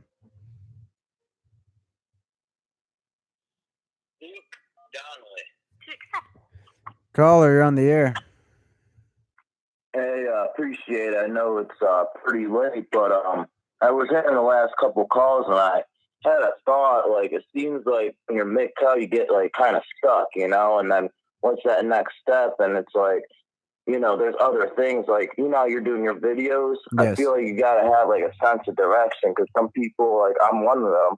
I'm guilty of it. Like, kind of live self-destructive because it's like you're not going for a chick no more, so you're not like doing all this extra shit. So Yeah. you're kind of just like, you know, getting down the wrong like choices. You know what I mean? Yeah. So like, I feel like it's important with Nick to like, you know, find positive things. I guess I'm trying to say. I hear But you. what's your thoughts? Saying, what can you do now that you have all this time where you're not talking to women? Yeah, that's basically, it's not really a question, it's kind of like, you know, a thought that I was hoping you could like expand on, you know what I mean? Because like, my like answer for myself, I guess I would say, you know, is like, you know, kind of finding a sense of direction, you know, like as I was saying, you do your videos or maybe, you know, like doing workouts to like improve yourself or like finding that skill or like, you know, extra things because it's easy to like be self-destructive because Yeah. you know you don't give a fuck as much because of how fake society is and shit and like the blue pill world. You know what I mean? I understand. So I'm just having a hard time figuring out what exactly is the question. Like, what are you looking for? What do you? How can I help you? You know. Oh, well, basically, is like what do you do in like a blue pill world? Like, how do you like survive this like matrix that we're living in? You know what I mean? Like, how do you keep yourself occupied? I mean, I'm sure videos is like part of it for sure. Yeah, yeah. Honestly, man, what keeps me sane more than anything is minimalism because I'm starting to see that so many things in this life are a trap, right? So even if you don't fall for the trap of dealing with women, there are many other traps. There are the debt trap, which is buying shit you can't afford and being forced to work ridiculous hours to pay for shit you don't need. There is the health trap, which is eating shitty food that fucks up your body. So now you're pissing your money away on medical bills and suffering. And for me, being minimalistic, it solves so many of my problems because I just cut out so much shit out of my life that used to stress me the fuck out, not just women. So Yeah, and quick thought on that. I think that's what helps with being mid-cow too. Is like you start to figure out like all the other fake shit going yes, on exactly. with society. Exactly. You know, the And bullshit we eat and like big pharma and all that. exactly. And here's the thing about me, the lifestyle I live is so simple and easy. I could live anywhere in the world and have pretty much the same quality of life because I require so little to get by. I've cut out so much shit out of my life. All I need is a vegan diet, which is basically plants, and a fucking hoopty to drive around in, and a piece of shit laptop with a microphone to record videos, and that's all I need in this world. So I'm not tied down by my big ass house with a mortgage. I'm not tied down by my fucking Mercedes car. I'm not tied down by my blonde wife with the plastic tits, you know, and my kids who are in private school and my Oh, fucking that's a good point. You're not paying insurance on like as much stuff. You're not paying. You know, you sign up for all these contracts. You ever see the that movie is with important. there's this movie with Robert De Niro called Heat where he's a bank robber? Okay. He says, like, never own anything that you can't get rid of in 5 minutes. Like, that's what he says. And that's kind of the way I live too. Like, all the shit in my life is easily replaceable. If my piece of shit car breaks down, I can get another piece of shit car. I wear $8 shoes from Walmart. They look like $60 Vans. They're black shoes, but they look like they're $60, but they're fucking $8. I can go to Walmart and get a new pair every fucking day if I wanted to. Like, I have shit that looks nice, but it's really fucking cheap, but you'd never know it's cheap. You know, that's how I do things. I like very easy, I have replaceable like shit. a similar mindset, you know. It's Yeah. like even like the one video was you know, pump and dumping jobs, Yes. same kind of thing. You know, you're not tied down to like, you know, being stuck with one thing. No, and I think no. that is like definitely And I important. live so cheaply and so minimalistically that those Walmart vans aren't fooling anyone, Karama. Fuck you, Chewbacca Cabra. So I didn't mean to get sidetracked. But I live so cheap and minimalistically, right, that I don't have to suck my boss's dick. I don't need the promotion. I don't have to climb the company ladder. I can be a shitty employee and I can pursue my side ventures because I live so cheap anyway. I don't need that much money to get by. So it doesn't really fucking matter. You know, more money to me you're doesn't not change tied anything. down, like you don't Like, have bro, like shit to lose. let me know tell what you I something, mean? man. Let me tell you something, I think man. you mentioned that too. Even like your other channel, like got taken down or whatever. And, Yeah. like, you know, it was a video with like not being too attached to stuff. Exactly, you know what I mean? exactly. I'm not even attached to my channel. I mean, I back up all my videos so I can upload them on a new channel if I have to. But here's the thing, man. It doesn't matter how much money I'm making. My quality of life doesn't change one bit because I live so minimalistically anyway that I could be making $3 grand a month or I could be making $20 grand a month. It doesn't fucking matter. You know, it makes no difference. That to me, Damn, that's yeah. freedom. To me, Point. that's fucking freedom.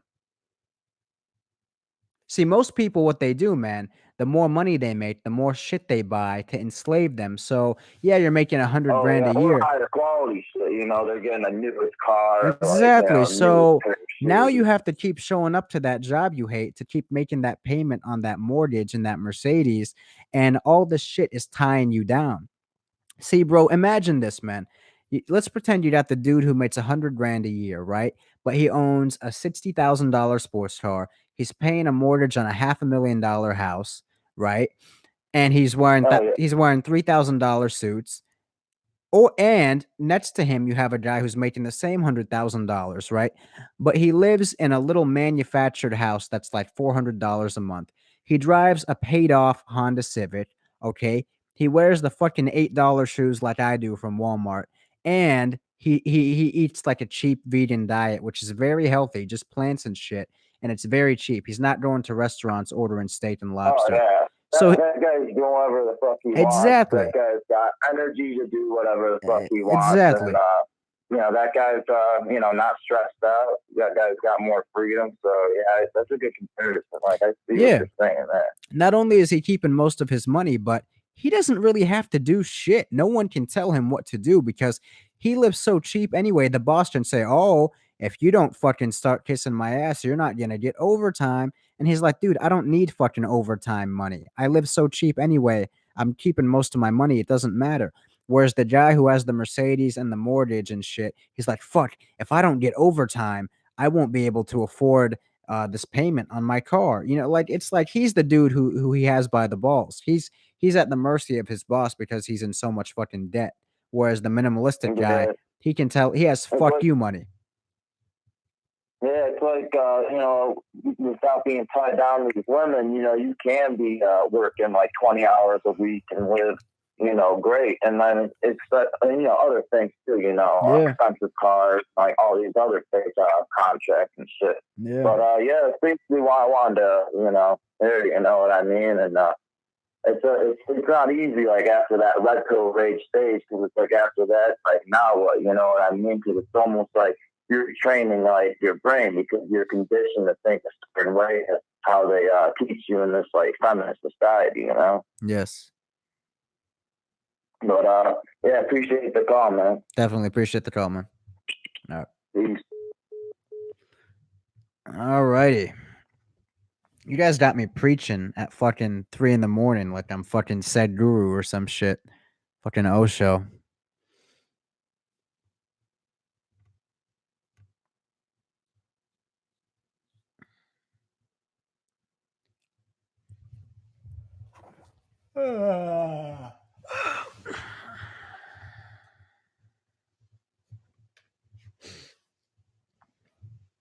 Yeah, Chewbacca Cabra's a fucking psychopath.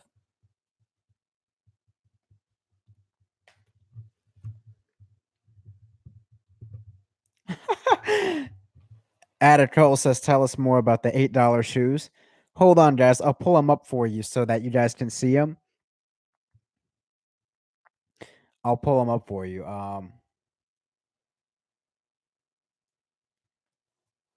Dude, tell me these don't look just like Vans, bro. Tell me these don't look just like fucking Vans.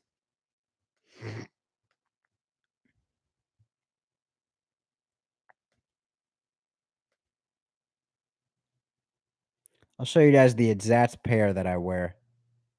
Yo.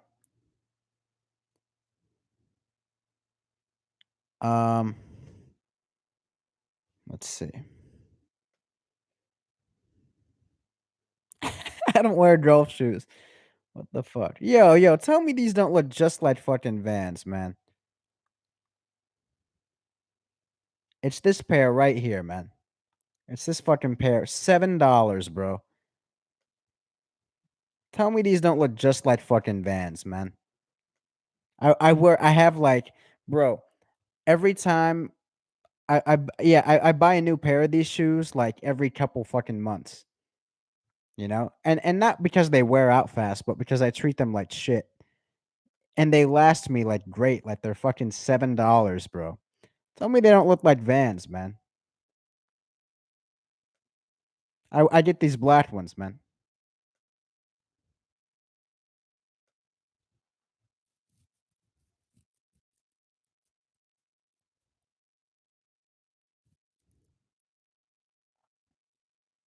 I didn't wear them when I went to school, man. They're not uncomfortable, bro. They're hella comfortable.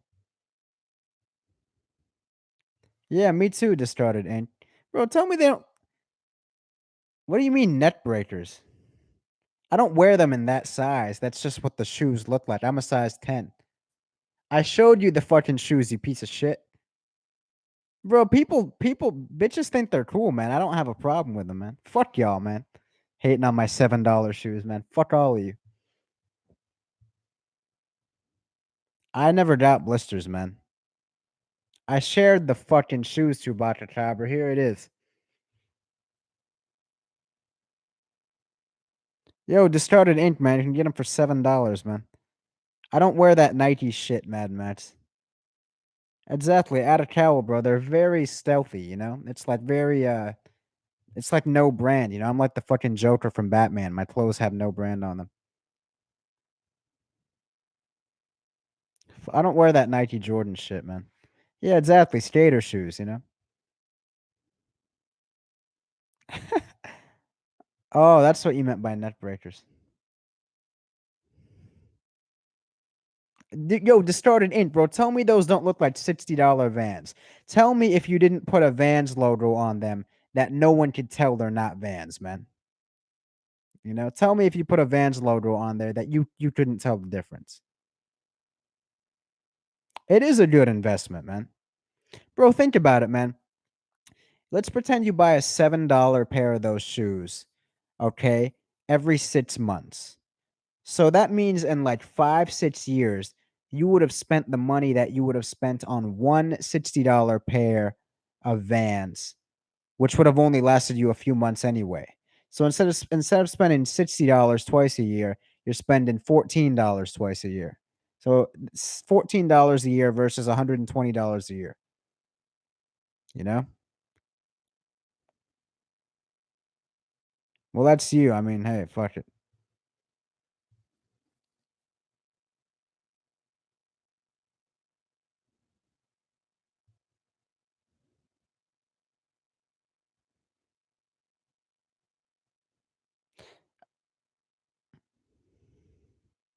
Well, fuck you, Chewbacca Cowboy. You're just a hating piece of shit, all right? You just want to agree with everything I say. You just want to disagree with anything I say, no matter how fucking right I am. Fucking piece of shit. Fuck you. All right? You know damn well you can't tell the difference between those and fucking Vans. All right? They look just fucking like them. Get the fuck out of my face with that bullshit. All right? They look just like fucking Vans. Kidding me? Fucking cocksucking piece of shit. They look just like fucking Vans, man. Mad Max, I don't fucking chill out in the hood where people say, what are those? All right, white people don't say that shit to me. No, Schwedway, that's plenty of money, man. Fuck you, Oscar.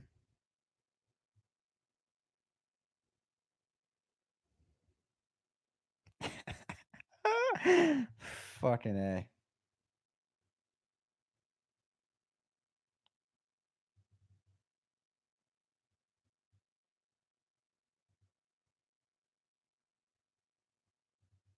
Exactly.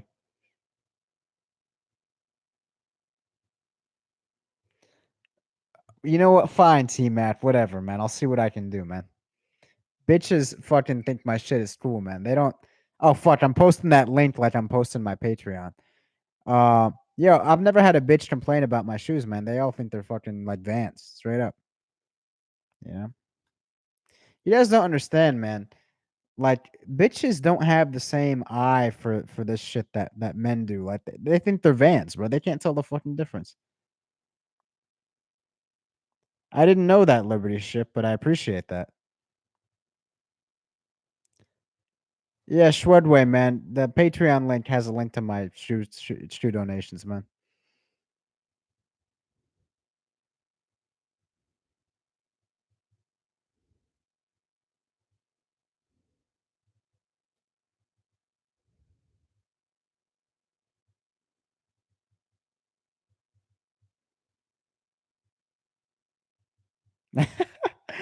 Oh man, you guys are hating on my fucking shoes, man. Fuck y'all, man. Fuck y'all. God damn it. I try to give you fuckers wisdom and you shit all over me. God damn you.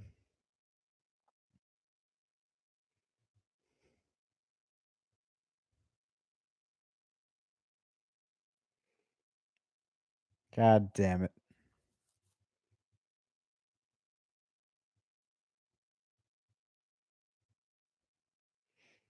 Fucking trying to give me some wisdom now. Oh shit. Fuck it, man. If you want to donate me some shoes, donate for some shoes. Fuck it. Whatever. You guys want to see me wearing fucking LeBron James 13, whatever the fuck? Fuck it. Whatever, man. I'll get the fucking Kobe Bryant retarded ass purple yellow fucking clown shoes, man. If that's what you want to see me wear, fuck it. You know, whatever. Fucking Air Yeezy bullshit, whatever, man. Whatever.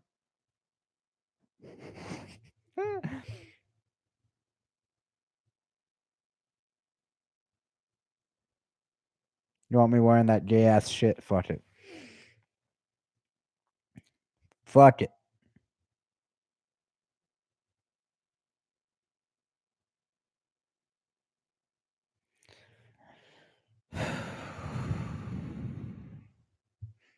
And here I was proud of my $7 shoes. Till you guys fucked it up.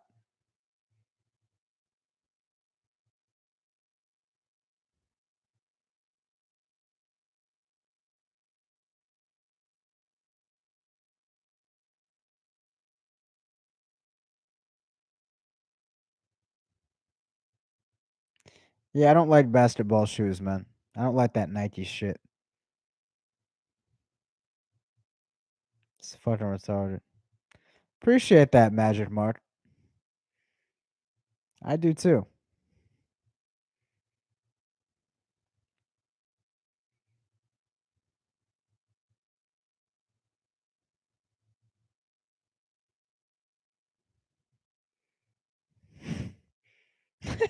Only Jews wear $7 shoes. Yo, that rhymes, man. Only Jews wear $7 shoes.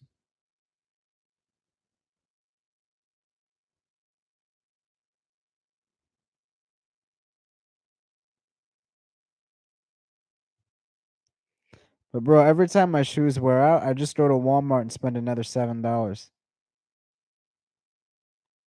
Bro, I fucked so many bitches with those Walmart shoes, man. You guys have no idea.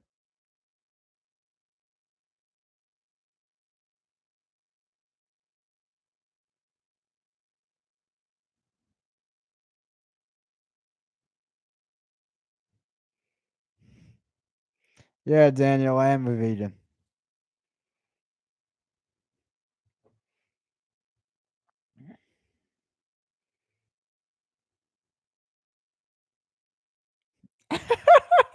Schwedway, I'm standing outside of Walmart right now to show that I can do cold approaches wearing a $7 pair of shoes from Walmart. I just had my kale smoothie and I'm centered in my masculinity, ready to do some cold approaches.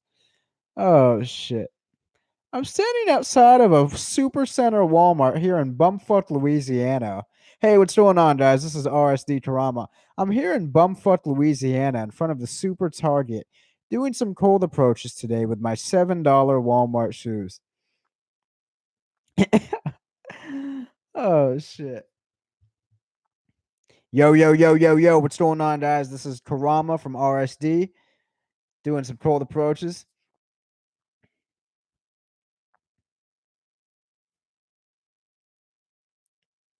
Oh, God. RSD Karama, bro. Fuck.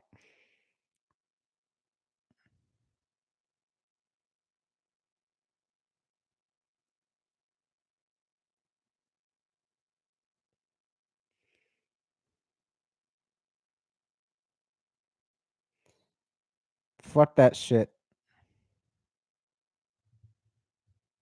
I'm not paying $80 for some fucking Converse, man. Bro, why the fuck Converse were cheap in the 90s, now they're ridiculously expensive.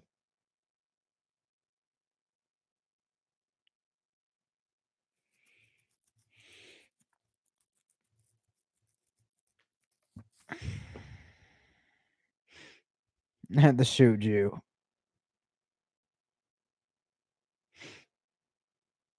Yeah, Liberty shit, bro. Converse are expensive as fuck now that all the rappers are wearing them and shit. It's not even worth it, man.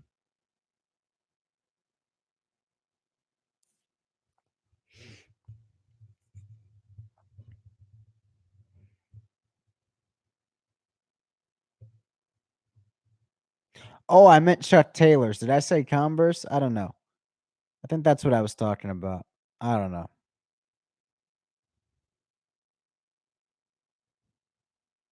Yeah, exactly, FNC bot. I don't know. I forget.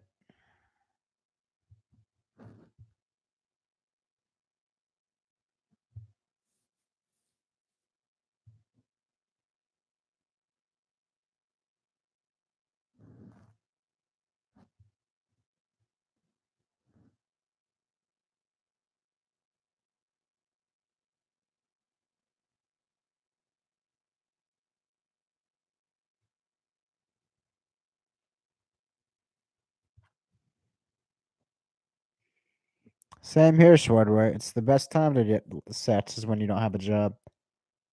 Bitches love homeless dudes, man. Bitches love fucking losers, man.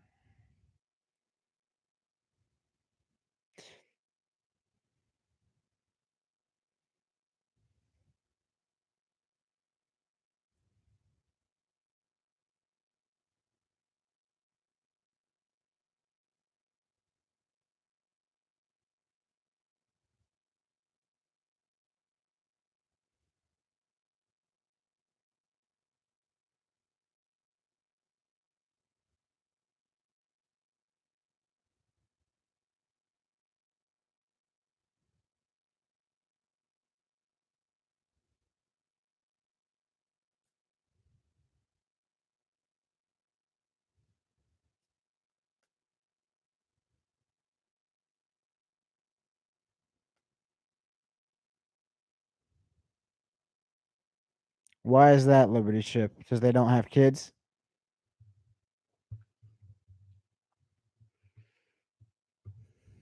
I care about my $7 shoes, Chewbacca Cabra. I care about them a lot.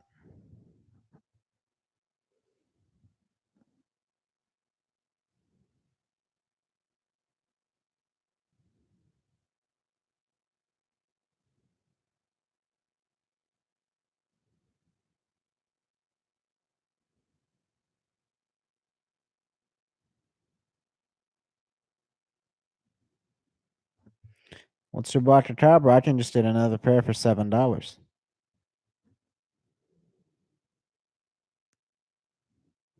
Fucking bold cat.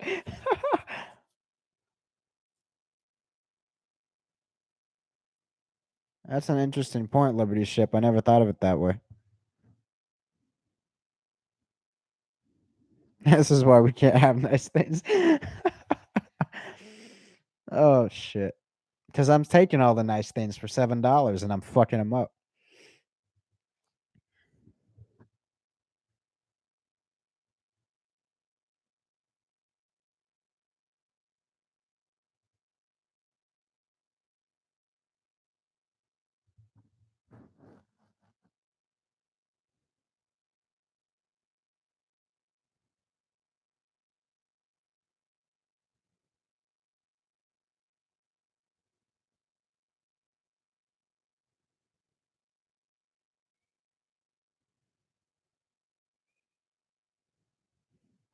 Chewbacca Cabra, you just like whatever the fuck I don't like because you're a fucking asshole.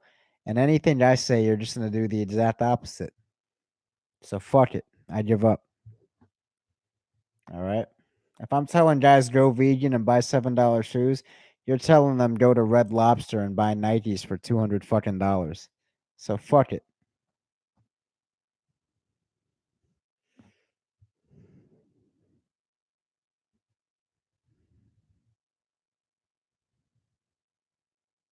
Eat steak.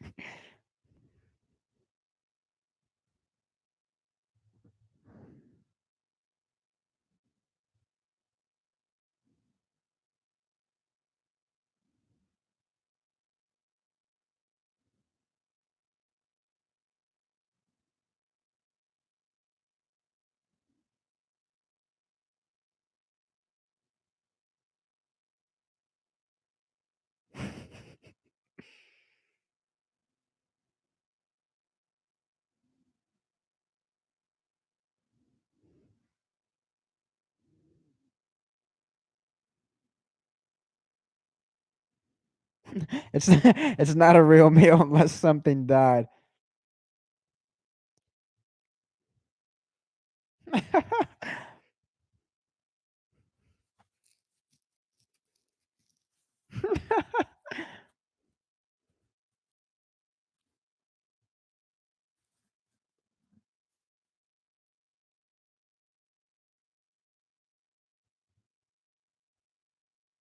Fuck you guys.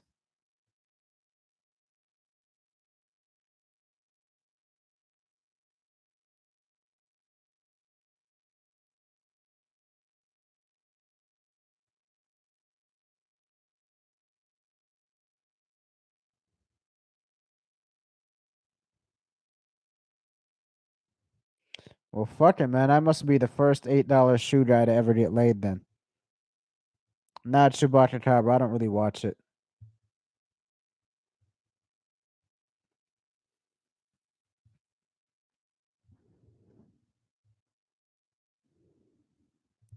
Yo, Shwedway, man. Let's get all the alphas dressing as shitty as possible, and then they still get laid. Yo, man, everybody, go cop the $8 shoes, man. I'm telling you, man. Shit will change your life, bro. You'll never feel bad about that purchase ever again, man. Bro, every step I take in those $8 shoes, I feel like I'm saving money. Like I feel like a better person when I wear my $8 shoes. It's like every step I take, I'll be saving cash. You know, it's like that song. Every breath you take, every step you take, when you pay $8 for those Walmart shoes, I'll be saving cash. Like, I don't know. You know? Every hoe I take, every bitch I lay, every pussy I poke, every hoe I fuck, I wear $8 shoes. Oh shit.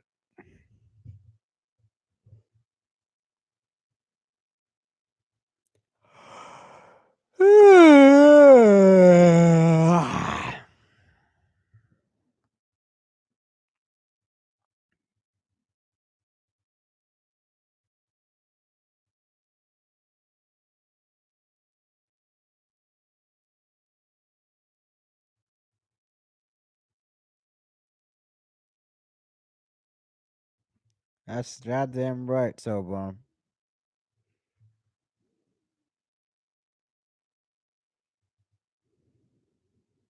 Jerusalem cruisers. Yeah, I wear the Jerusalem cruisers. They're $8.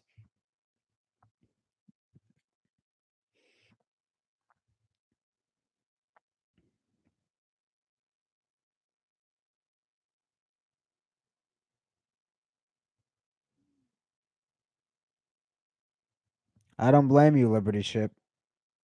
That shit will let you know what really matters.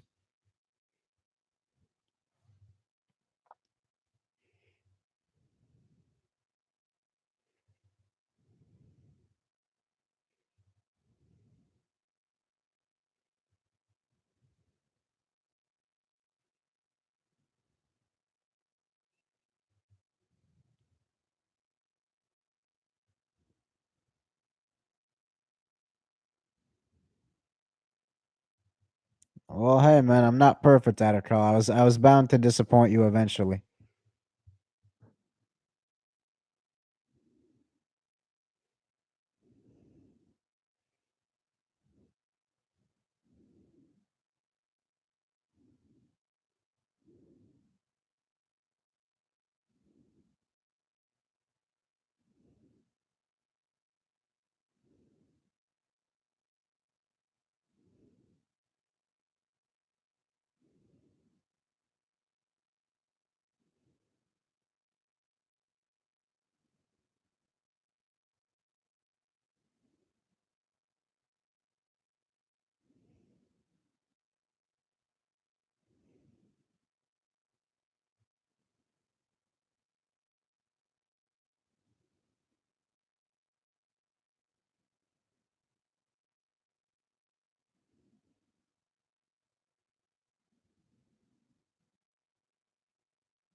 Yo, imagine me, guys, like, I'm getting divorce raped, right? And it's like, and as far as custody of the $8 shoes, we will give them to the wife. And I'm like, no, not my $8 shoes. It's like, in the divorce settlement, I am granting custody of the $8 Walmart shoes to Karama's wife. But no, bitch got the fucking shoes. Fuck.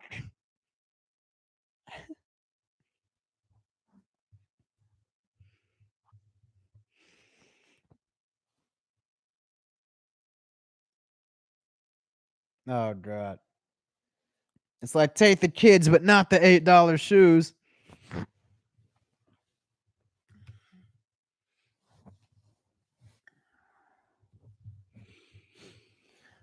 Ugh.